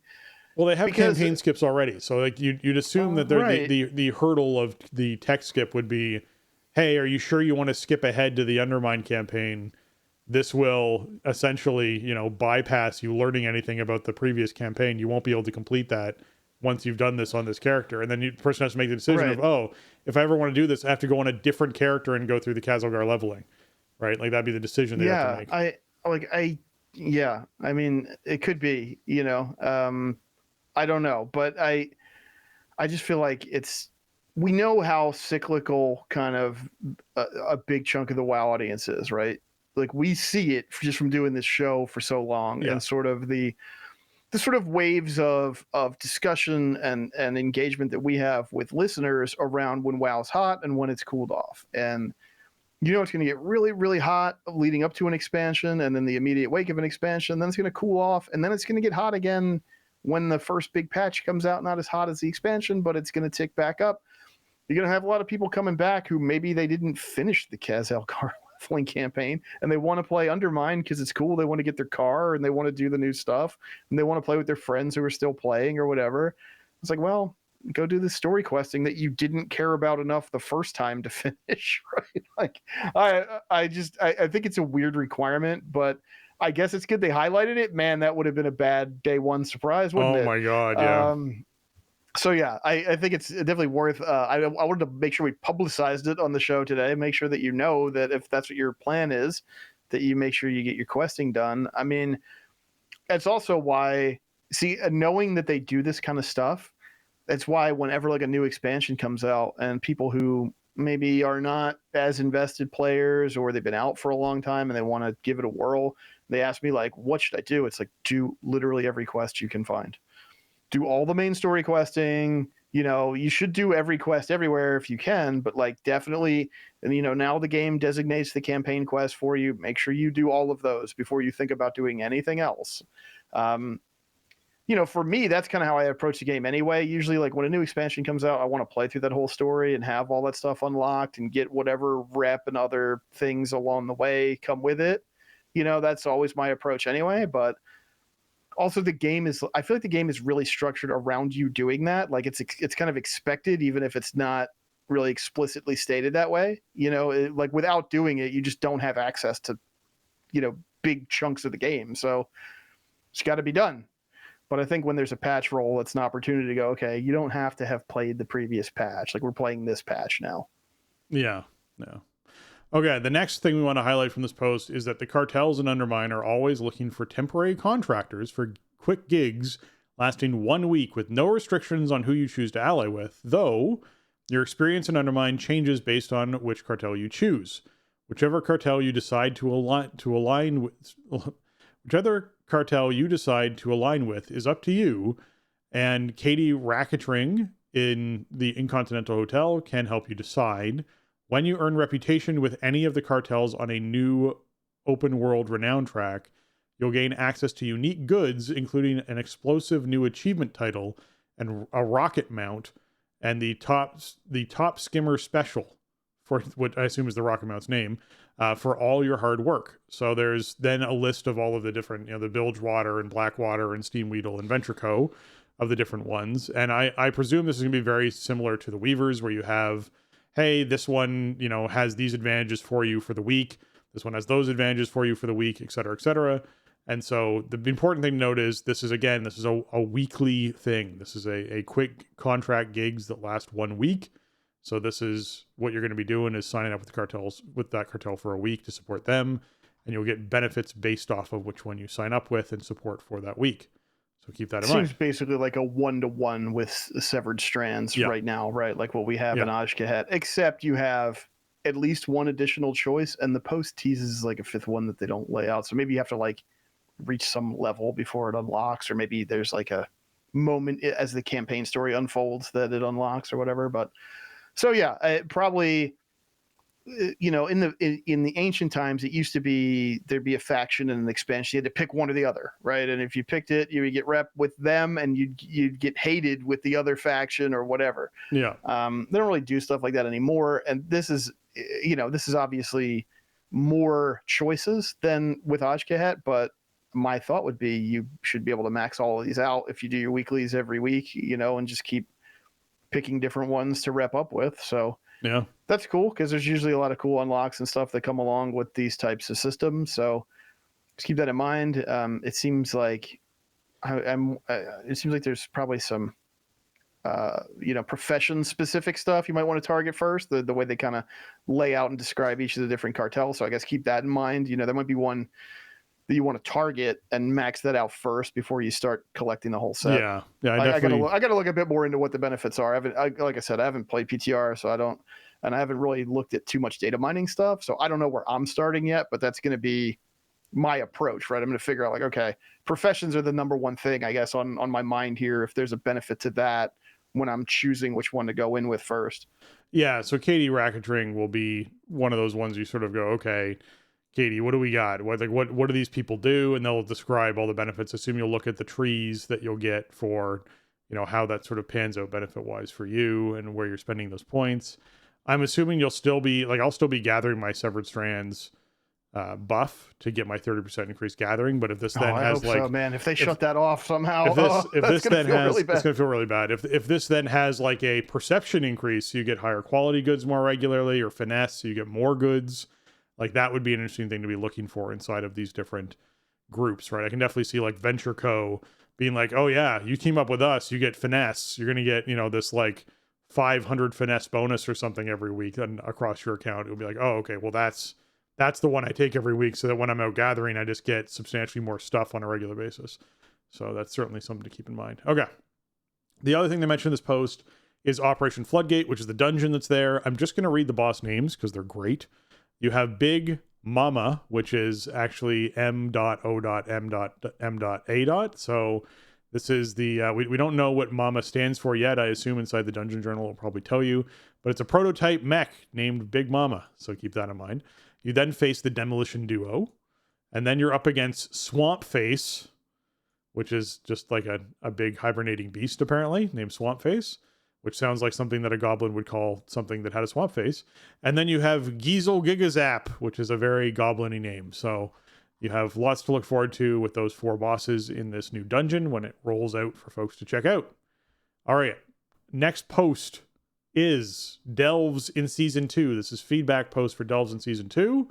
This is a big post. You want to just dip in with a little disclaimer here, because we talked about, we were spitballing about Delve Season 2 on the show a bit last week, and some listeners brought to our attention like, hey, they actually like outlined a bunch of this stuff in blue text, but it was in the feedback post for Delves in Season 2. Yes. Which I was not following. I'm not PTR testing like I've mentioned, and like I wouldn't be PTR testing Delves, I don't think. So there is some juicy stuff in here in plain blue text about what to expect when Season 2 rolls up. So we're going to cover that, and I really wish this had been a separate post. We got that big post about Raid Renown last week, for example, that highlighted what do you need to know about Season 2. Like, that was a great post. This is really good info. I just wish it hadn't been published this way. I feel like the changes about the Season 2 reward structure and rollover from Season 1 and 2 deserve their own post, in my opinion. Yeah, so that's why we missed them. Yeah, this really buries the lead. Like, you're talking about, like, okay, you have a feedback on Delve Season 2 and essentially a full-on blog post of a reply. Kyvax comes in as like, greeting Delvers, and like goes into this entire like post about what's going to happen with Season 2 Delves, and it's not a blog post. It is a reply to essentially a post within a Delve feedback thread, which is weird to see. But yes, it certainly deserved to be its own post, so that's why it sort of fell off our radar. It wasn't on our radar for that. But the things we want to highlight from this, because it's big, this is like a 3-page post, so just keep that in mind. The things we want to highlight from this is that with Bountiful Delve rotation changes, there's new logic that will rotate through Delves from the original launch until all of them have had some time in the sun as Bountiful Delves return on new zones. And so this means that we're less likely to see the same Delves being bountiful day after day after day, and the one Delve that you want to do that achievement or get that thing from never getting bountiful, or only getting bountiful like once a week or once every couple of weeks, which has been happening currently. So they're changing that logic, which is good. So they're opening up the hood and making that work differently. Yeah, this is like a double-edged sword, maybe, or I don't know. It's more variety, and more variety is generally good, but there are some Delves I really don't want to do, man. So like the logic that made it so that, okay, in Ringing Deeps, for example, like Waterworks is not the one I want to do. I want to do the other one. Its name escapes me as we're talking here, but that one would, it was, you had kind of that coin flip, and it would tend to be predictable that way. So I kind of like that. It kind of makes sense to have all of the, all the delves kind of rotate through more naturally as bountiful and have that. You have all these different delves for a reason. And I can understand why the developers don't want me just spamming the same couple delves over and over again for my weeklies. But yeah, so we'll see. And now, granted, they're going to like mix up the delves and stuff. So maybe the ones that I have disliked will be a bit better or whatever. I mean, you can do a lot in these interior spaces, right? So maybe we'll see some new variants that aren't as annoying. I really don't like the delves that are carry this candle or totem through this space and it gets smaller as you move and then you get a new one. Like those didn't land for me. I like some of the other ones a lot better. So hopefully we'll see some more variety with that stuff. That's also delve scenarios, right? So it's not just which ones are bountiful, but it's also the delve scenarios. So it's making sure that, those scenarios get some time in the sun as well. Because, it's a little weird going like, I've just been waiting for a week and a half for this particular one to be up. And it coincides with essentially me having time off to be able to do it is the tricky thing. And so having them rotate a bit more often, I think will be great.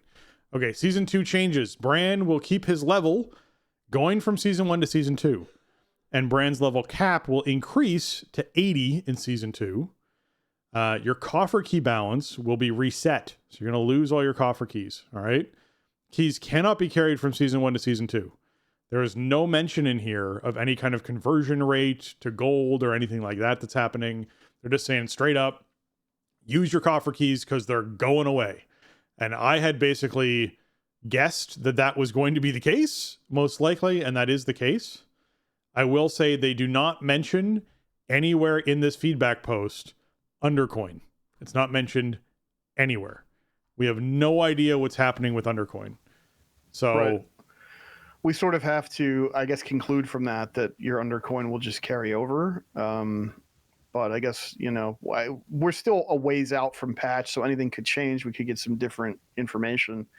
Coffer key to Undercoin conversion would certainly be nice. That would be really nice. I would love that. Even if it's not like a super favorable conversion rate, I'm sitting on, I don't even know what my main is sitting on in terms of keys. 200 to 1. Yeah. Even if it's worse than that, it'd still be free Undercoin, right? Like I still have collected a bunch of keys on my main that I never ran. I stopped doing delves on the main, I don't know, months ago because she just graduated out of the whole reward system.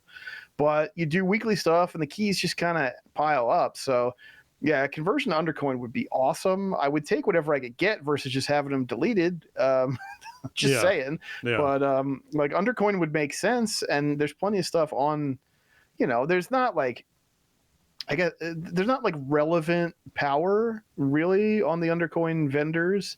So it's not like it would be some situation where they'd be skewing it for people who had a whole bunch of keys, like, they get some huge advantage heading into the season. Like the best thing you could buy with them to set yourself up from Season 2 would be the keys that you get from Sir Finley. Right? Yeah.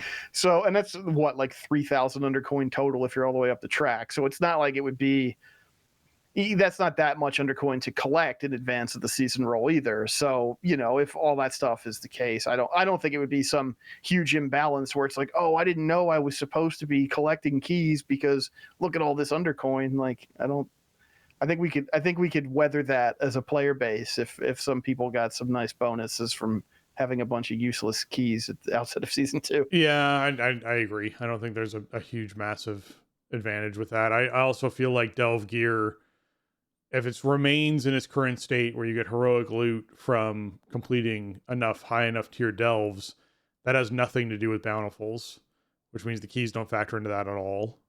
And if you're talking about getting normal, raid loot out of doing bountiful delves, I feel like that's not going to affect a huge amount of the player base, because mythic raid gear currently is going to be better than normal raid gear in the new content. So just keep that in mind, item level wise. So it's not as though we're going to have players who are, Team Liquid's going to take advantage of having the delves access, blah, blah. Like, that's not going to be a thing. So I wouldn't stress too much over that, but we'll see what happens with it, what they choose to do. All right. They still want a repeatable source of Gilded Crest to come from Mythic Plus and raids, but also want delves to start to reward Gilded Crest at a high level for players who want to push. So tier 11 bountiful delves will reward Gilded Crests up to 3 times a week.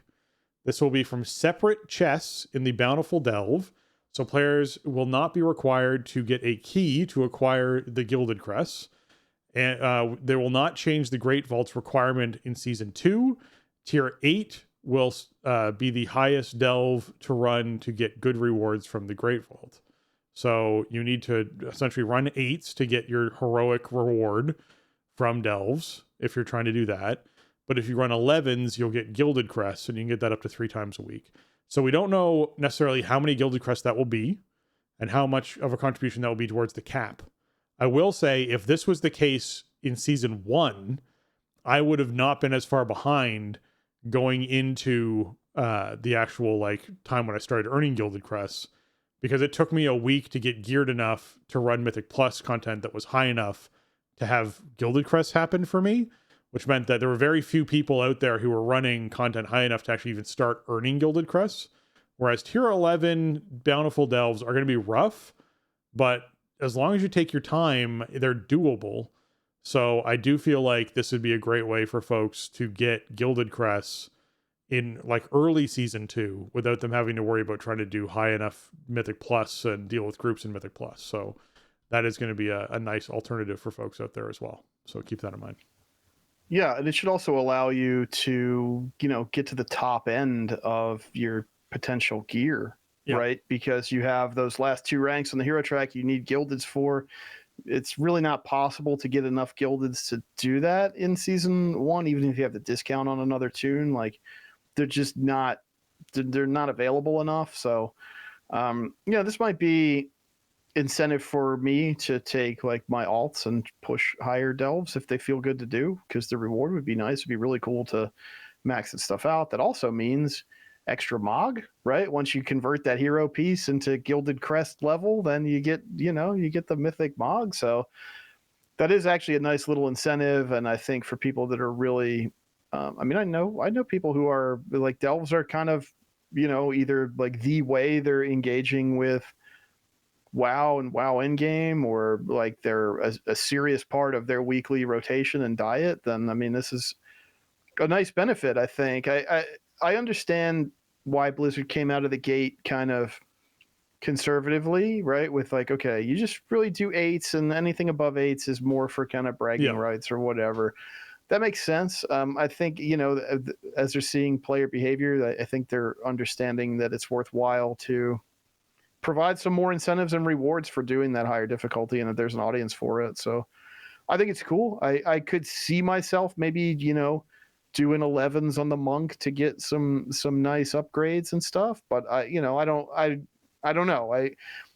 My approach with alts is more I just like having them for some variety here and there. So I might not, but I think it will be it'll be a great option for people who have been, really heavily engaged with the delve system for sure. Yeah.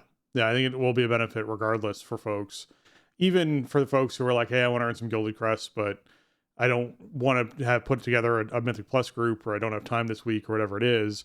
You can do it on your own schedule a little bit easier with delve. So I'm glad to see that coming in as an option for folks. All right. In Season 2, they're also going to increase the chance for you to get a map with each run if you did not find one. We'll also add it so that you can only earn 1 map a week. So you're not going to essentially have people who got 3 maps in a week and it was crazy and that was just, random and man, did I ever get geared out fast. You're going to have everyone have a chance to get 1 map a week, and that chance will increase with every delve you run, which means you essentially can run delves until you get a map if that's something you want to do. And so you might end up in a situation where you get the map early, you might get it late, but at least you're essentially guaranteed a map because the chance will increase every time you run it.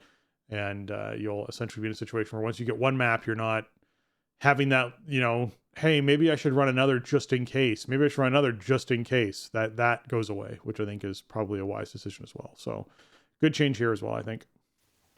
For sure. The maps are really important, I think. There's a great reward, right, to get that hero track. If you're doing, top level and end of run delves or whatever in Season 1, they've been huge. It's a whole reward track higher than the stuff that normally drops. And yeah, the variants just felt bad. I'm not somebody who didn't get any maps, but a lot of times you would get maps on the wrong character or whatever. Like one in the period of time where I was doing the warrior, the monk, and the druid delves weekly, it's like, well, great. All the maps I got this week happen to be on the warrior. I got 2 maps on the warrior and it's 2 vendor pieces, right? Like that's all it turns into. 1 map per character, where you stand, right? And you should get it a bit easier and more consistently, hopefully they increase the chance enough that you can reliably get one within your first couple delves. What would really feel bad is, it's your last delve of the week, or you thought it was, and then you get your map. That just feels kind of bad. So hopefully it's pretty front loaded. So by like delve number 3, you're pretty much guaranteed to have your map for the week.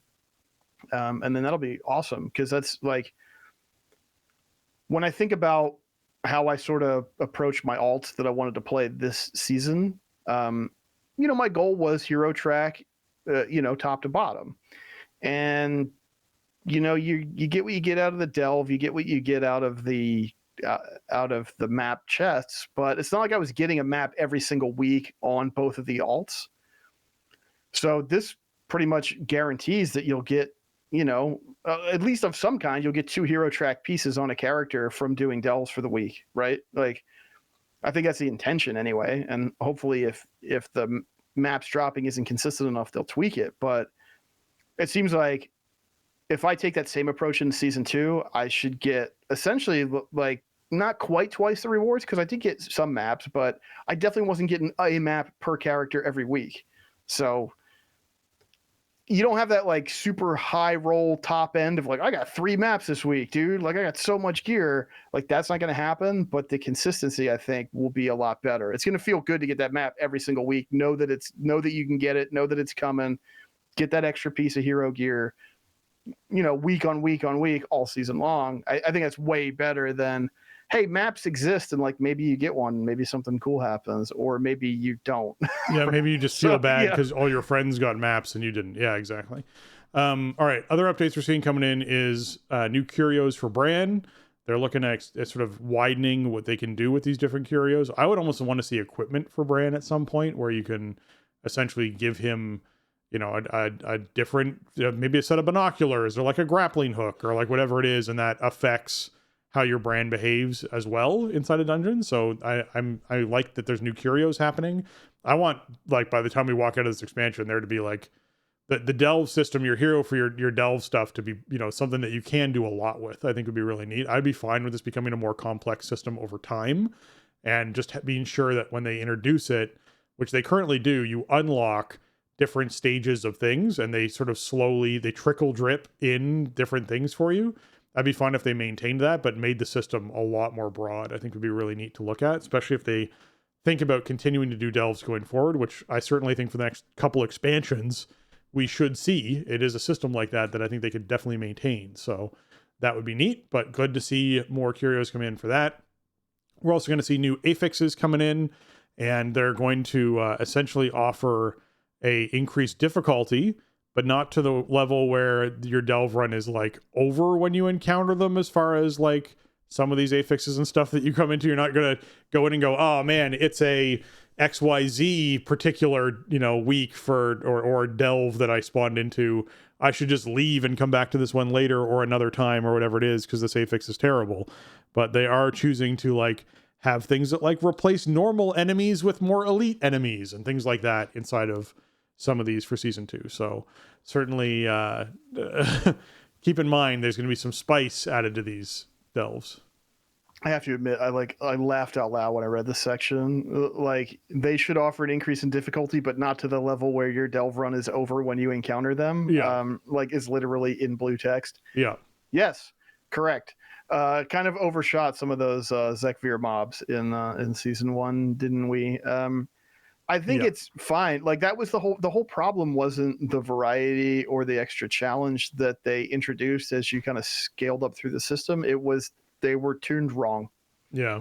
They were just way too hard, and I don't know, say that's sour grapes or a skill issue or whatever. If you want to, you can, I'll take it. But I don't think I'm alone in saying it wasn't a fun mechanic and that people didn't like it. You know, it's one thing to have this kind of thematic thing where it's like, oh, your delve is like being invaded by these minions, or like, that's kind of cool. There's a cool thematic thing to that, and they can add a lot of flavor and variety to something that you're doing so many of, you know, if you're a delves player. But yeah, like, I mean, there were seriously times early on in this expansion where you go into a delve. This was in the period of time where they decided they were going to punish us with delves that first week or whatever it was, where they just cranked everything like to 11.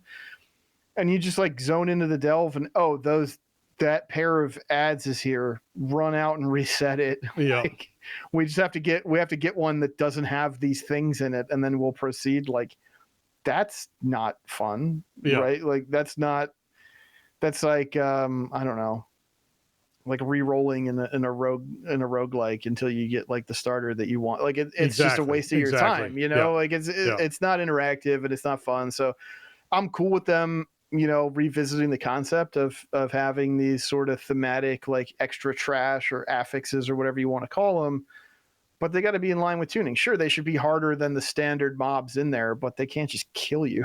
Like, we have to be able to play against them. So I'm open to it. The weird thing is, I guess, like, that they didn't really reintroduce this into some of the lower tiers. I mean, I guess the intention is just do this in 9+. So that's okay. A lot of times I feel like with stuff like that, it's better to introduce it lower and just tune it lower and just get people used to the concept. It's sort of, this sort of goes back to like a gripe I have with Mythic Raiding, really, is like a lot of Mythic Raid fights are designed in a way that's interactive and fun, but the tuning is really punishing. But like the heroic version of the fight is a cakewalk that you don't learn anything from and actually is less fun to do. Maybe some of that kind of feeling applies here too, where it's like, well, why only put them in 9+? Put them in lower ranks too, but just make the tuning more favorable and then scale it up, just so people can get used to playing around it, you know, fighting against these things or dealing with these different mechanics. I think there could be some value there, but the tuning has to feel good. Is really the bottom line. Yeah. All right.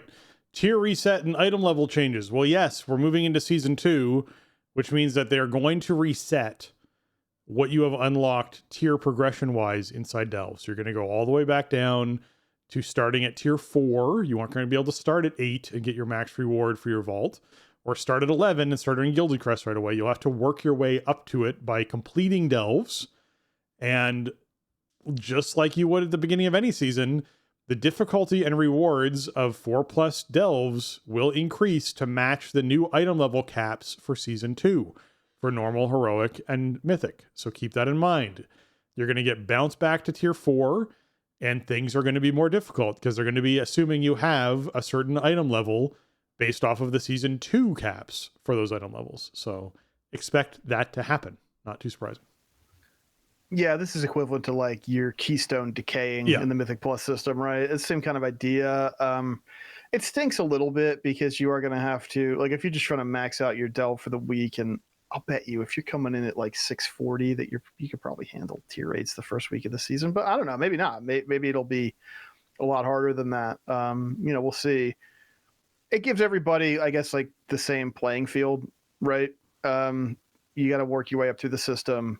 So, you know, get to work with it, I guess. And we'll see how it turns out. I really felt like even in horrendous preseason gear that like the first 4 tiers of delves there wasn't really a lot to them for me. So I guess we'll see how this feels when it launches, but makes sense. It's just the process for some players may be a little tedious of unlocking tiers 4 through 8. You know what I mean? Yeah. I think for a lot of players, the mode really starts at 8. So, you know, we'll see how it goes.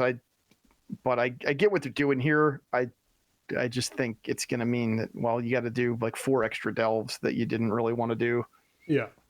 I don't know. Maybe week 1 we go in there and a tier 8 is like mega punishing and we're like, what did we do? What have we done to ourselves? And we got to gear up a little bit more. Cool. Okay. You know, we'll live and learn.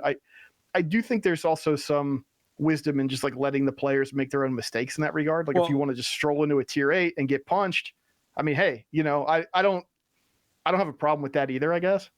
Yeah, there's going to be a learning curve too, right? Because we know they're adding in vignettes and treasure powers, which is the next sort of thing they talk about in this, which I expect this to actually be in a blog post. I expect there to be a blog post release that talks about an entirely new system they're adding to Delves. They're going to affect players. So they say players will find new vignettes and treasure powers to earn in Season 2. The goal with these original powers was that players would modify their runs to go after these when they were spotted. We also wanted to make sure they weren't so powerful that a failed Delve run would be blamed on not getting the exact power you wanted. And so this is talking about like when you kill a rare and you open up a treasure chest, and that treasure chest has this, now makes it so that when you jump, you can jump a second time. Like that kind of thing was what they're talking about with these. So a successful Delve run should still be based on player gear, skill, and your curio loadout. However, Season 1 vignettes and treasure powers weren't rewarding enough to risk lives at higher tiers, which I agree. I often skipped those rare spawns to just complete at a higher tier. Yeah, I almost always did by mid-season. Yeah, dude, I wasn't even wasting my time on them. Yeah, we're going to push the powers a bit in season 2 a bit more. Powers found in treasures will be shards of curios that were destroyed by Underpin. Players will find shards of the anamorphic relic, Arrowhead Idol, and now the not so unbreakable Iron Idol. So we know that anamorphic is one of the most popular ones. That's the one that gives you haste, is one of the big pops of that. Arrowhead is the one that gives you a ton of crit. So these are, if you're going to find shards of these, this is like you get a huge crit bonus for the rest of your run. That's massive. Like if basically running an extra curio would be pretty cool. And I assume it's a slightly downgraded version since it's a broken version or shards of version, but still that's a big option here. Powers acquired from defeating powerful vignettes will now focus on modifying your brand for the run. So your shield alert, when you fall beneath 50% health, brand will shield you, reducing the damage you take by a massive amount for a short period of time. Or silencing potion, brand will throw out a healing potion that will also trigger an AoE silence to nearby enemies. This means non-healer brand specs can now have access to some heals, and healer brand will throw out even more healing potions, which is awesome. The heroism canister, where brand can activate a smaller version of Bloodlust at the start of combat with a cooldown. So again, this might be one of those, hey, all right, we're going to, before I pull this boss or this rare, we're going to wait 30 seconds to let brand's cooldown come up. So I have a mini heroism for the start of this fight that we're about to go into, right? Only the team leader will be able to modify brand with these powers. Other players will receive a buff for themselves. Also adding improved rewards to the treasure wraith encounter. We understood there's an aversion to trying this encounter with the high risk of death. There will be a special wraith power that will drop to increase players' maximum health in addition to another existing power. Our goal with these changes is to push the amount of power received from vignettes and treasure powers to help create a more of a decision moment of whether or not you would like to risk to get these abilities. So yeah, I think it's great that they're looking at that stuff. But again, that's why I talk about like this will take some adjustment, because you might bounce back to a 4 and you're like, man, 4s are really hard, but you're used to skipping all of the vignettes and treasure powers. Right. Right. Yeah, you did and your so, season 1 behavior. Of exactly. Like, well, that's not worth it. Yeah. So now you're like, oh, wait a second. Actually, they've buffed all of this stuff. Let me try this. And you kill that rare, and suddenly you get this huge power. You get 60% more crit chance for the rest of the dungeon from a shard of Arrowhead. You're like, dude, that's what I want, right? Like that would be wicked. So that might be the difference maker. Silencing potion on brand sounds really good too, especially like, I have that kind of defense and disruption minded, approach to gameplay anyway. So that seems really fun to have. I do feel like they were a little, again, conservative with kind of the power design for like the limited powers you find inside Delves in season 1. And I think, that might be, it might be just to get a feel for how players approached it and what was really needed for the mode. Now maybe they have some more ideas of, what they can sort of get away with in the space or where they can push it to.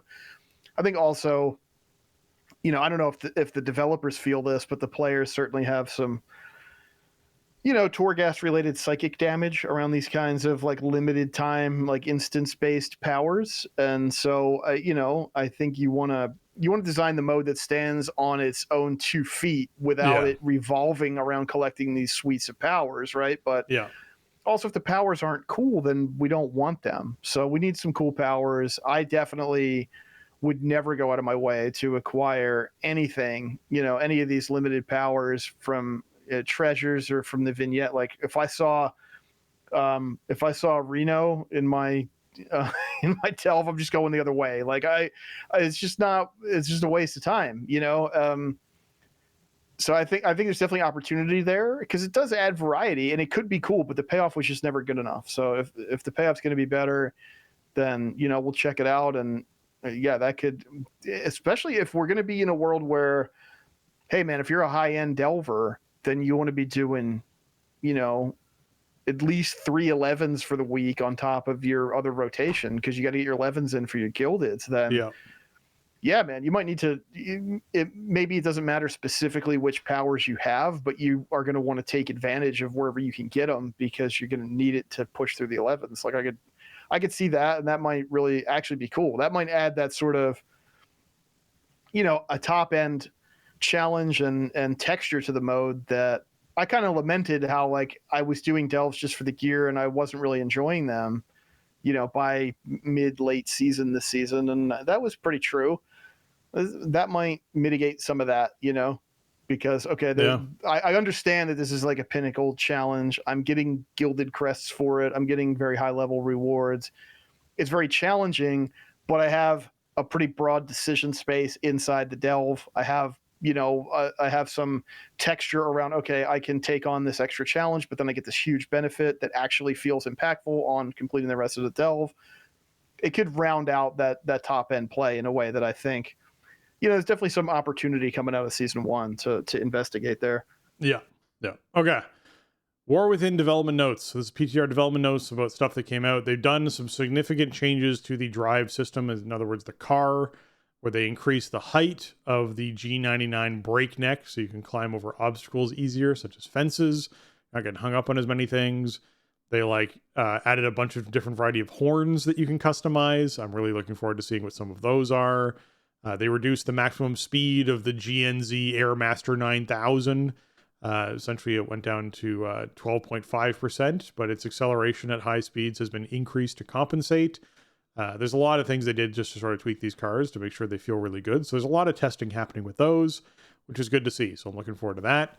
Please give me like a Murloc horn.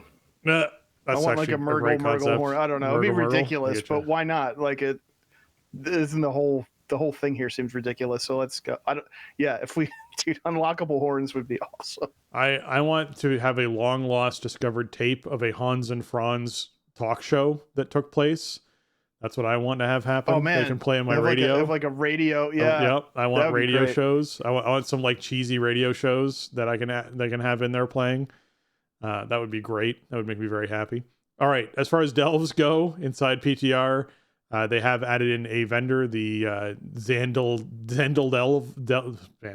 Zandelvari is what they went with. Zandelvari is located in the Delver's headquarters in Dornegal, and you can get coffer keys, brand curios, brand level ups, teleports to any delve, and teleport to any capital city. So you can do all that from Zandelvari inside Dornegal. And then, Jason, there was one Prot Warrior PTR feedback note that you had expressed to me, basically outlines everyone's dislikes, but does not provide any solutions. That's sort of what I walked away from it with. And if you'll indulge me, we try not to get too much into like, oh, this post or this piece of information really only applies to, 1/36 of the player base or whatever, or 1/13 of the player base or what have you. But, Prot Warrior is obviously near and dear to my heart. It's the only thing I've ever really mained in any kind of like end game or whatever in many years of playing the game.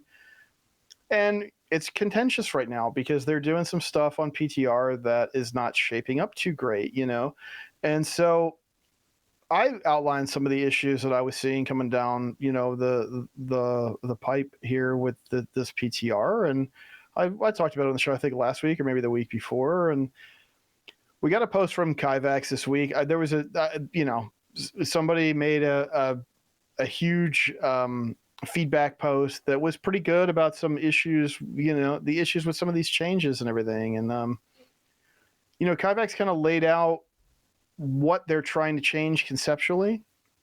And I mean, I agree with the points. And the weird thing is we're sort of at this crossroads of like, well, where do we go from here?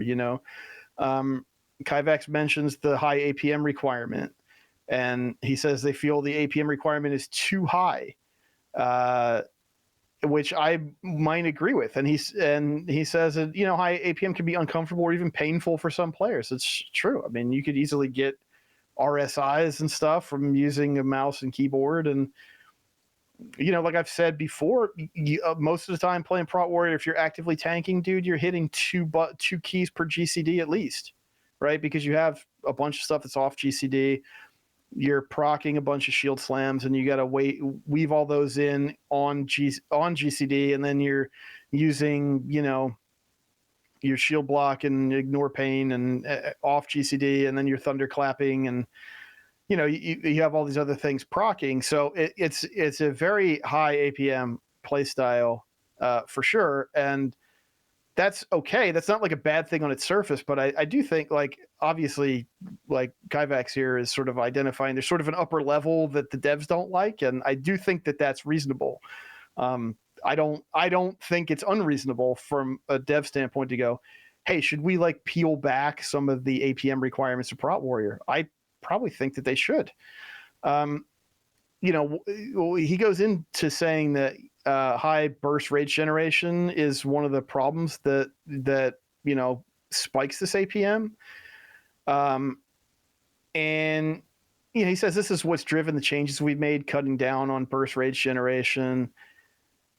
What they're really talking about there, I think, is Shield Slam primarily, because the big change that they made, and the big overall problem coming in is that Strategist is being changed, which, Strategist, you may remember from back in the day, is Sword and Board, which is the thing that gives you a chance to proc a Shield Slam, with no cooldown.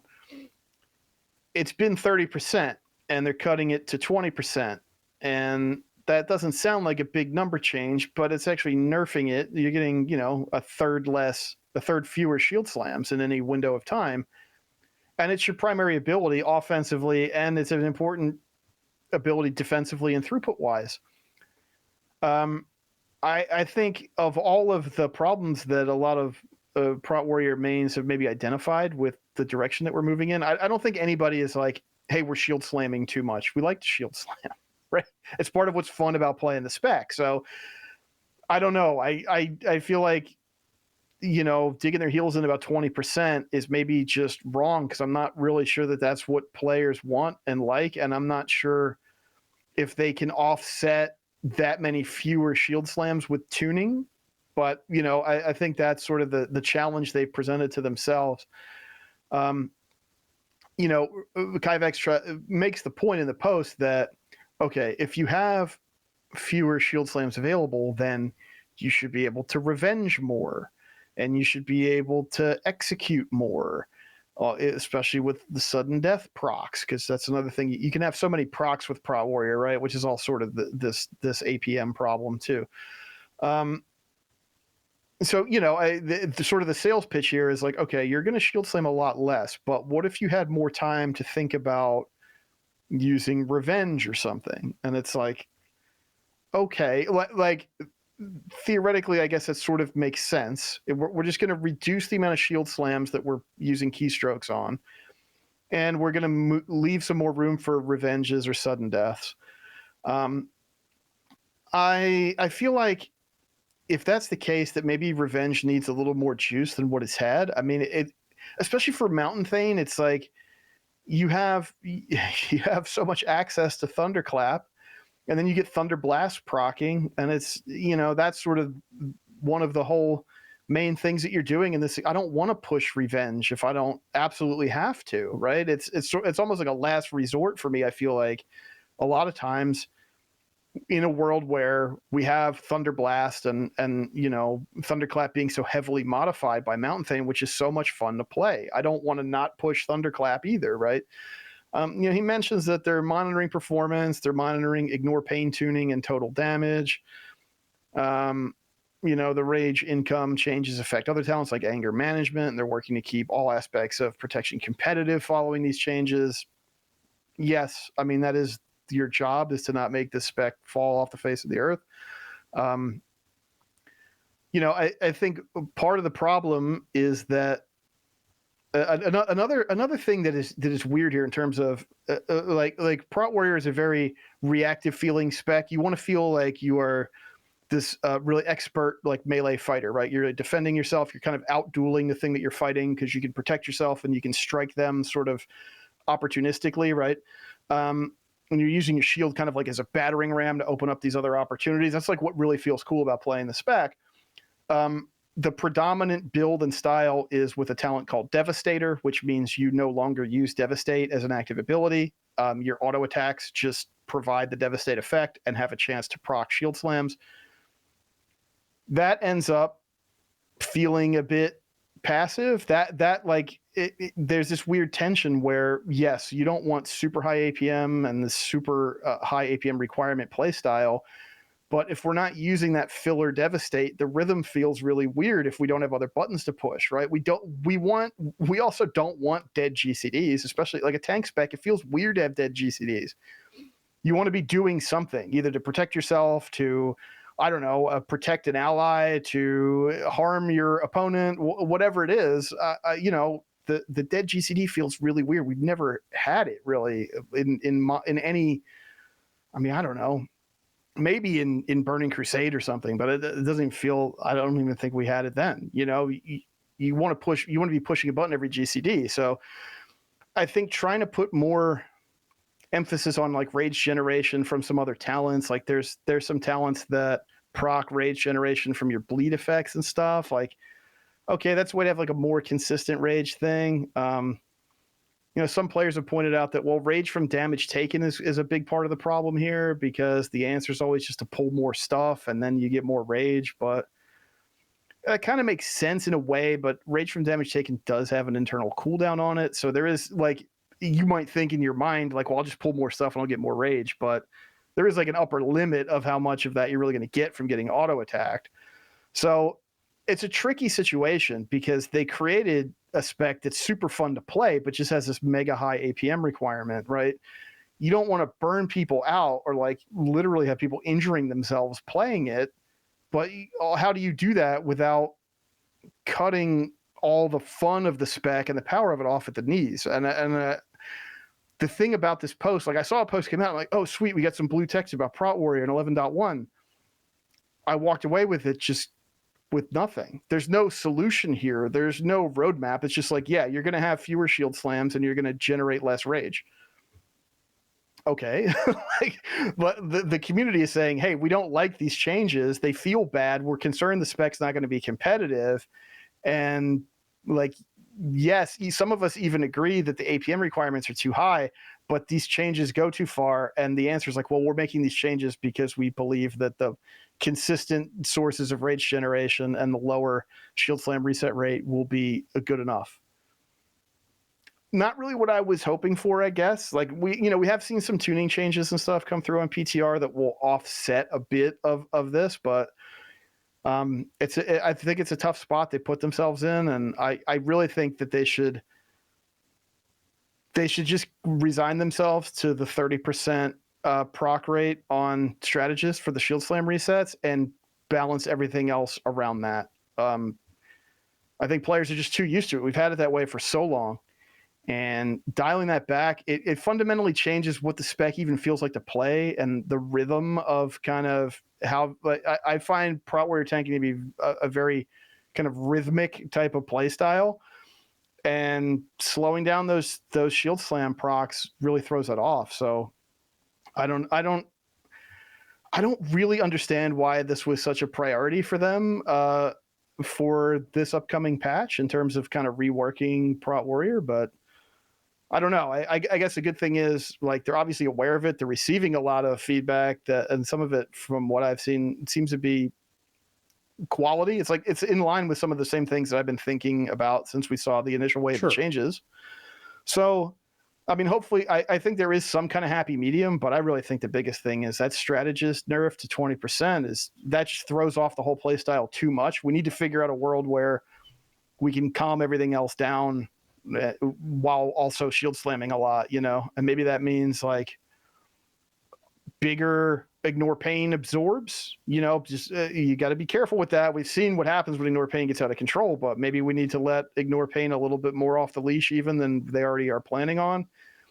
Maybe we need either adjust all the rage costs across the board and just like tune some numbers around so you can fit more stuff in, or just make the talent that increases the size of the rage pool, increase it by more so that then you have more time to make decisions or something. I mean, there might be some other options versus just, well, you're going to shield slam less and your rage gen is just going to be overall less and everything is less, but we'll offset the tuning slightly, so we'll see how it shapes up. I remember like talking about it on the show. My initial reaction was like, I'm not going to doom and gloom it, but this really doesn't seem good. And it's gotten a little bit better, but I think they're still setting us up for a rough, patch launch here. I hear you, and I think we're still far enough out that there's a lot of feedback still happening. We saw massive changes to the Druid talent tree over this past build update that they did for PTR, so I think there's still, Randy's just conveying what the developers have passed on to him to convey in a lot of these situations. So we're just seeing essentially a back and forth conversation happening, and I'm sure Randy will take the massive amount of feedback that they received from their post and we'll go back to the developers and go, hey, this is what we're seeing. This is what people are expressing they want. And hopefully that's listened to and more changes come through. So we'll see what happens in the future with that. But with that, I want to take a moment to thank our patrons. We've hit that time of the show where I really want to be sure that I thank our patrons for the contributions they make to our show. It helps us to improve on the content we create and continue to keep those archives and whatnot online. And today I'm giving a special shout out to Alianas, Arajian, Bradley, Dustin, James, Kapawi, Cobra, Max, Shorel, and Rager. Thank you so much for all that you give towards our show, as well as all of our patrons, both past and present. We really appreciate all of you who contribute to the Patreon to help support the show and keep everything running over here and keep the lights on. And if you're looking for our Patreon, you can find it over at patreon.com/thestartingzone. There's no new patrons this week, but thank you again to all of our patrons. Absolutely. Thank you, patrons, for everything you've contributed to the show, past and present. It means a lot and helps keep the show in production, helps keep all the archives online, and keeps the show accessible. I mean, man, we hear so often about people finding the show newly, and then digging into old episodes and stuff. And all that stuff has been made possible over the years by our patrons. So thank you so much for helping us out and keeping the show going and helping us make the best show we possibly can. Yeah. All right. With that, another great way to support the show is by leaving us those 5-star reviews. You go on over to your iTunes, your Apple Podcasts, and leave us those 5 stars. They really help raise our show up the charts and keep it popular in there. And we still need to find some sort of software to track our reviews better. So we're working on that. But yes, we do not have a current solution for international reviews. I can only easily find the reviews in the United States. So we had a few of those in the last couple episodes, but ones outside of the US are much harder for me to look up right now. But keep them coming. We'll get them at some point. It's just, as we mentioned a while back, last month, the service that we had been using went offline and they merged with another service and it's all paid now and it's a whole different landscape. So it used to be simple to get all those international reviews in one place from anywhere they were left. It's not now. So we'll dig through them at some point once we can get back into them. So keep them coming. Yeah. That's going to wrap up episode 668 of The Starting Zone. If you want to check out show notes for this episode or leave us a comment on the show, you can head on over to thestartingzone.com, the official website for the Starting Zone podcast. If you want to contact the show and leave us your feedback or ask a question, you can email us at thestartingzone@gmail.com or reach out to us on Twitter at The Starting Zone or at Blue Sky, The Starting Zone at bluesky.com or thestartingzone.com/Discord. You can join our Discord server. If you want to just go to thestartingzone.com, there is a Discord button as well to make that easy for you to find and hop in and join the conversation over there. If you want to get your hands on some TSE gear, we have a store set up over at TeePublic. That's teepublic.com/stores/thestartingzone.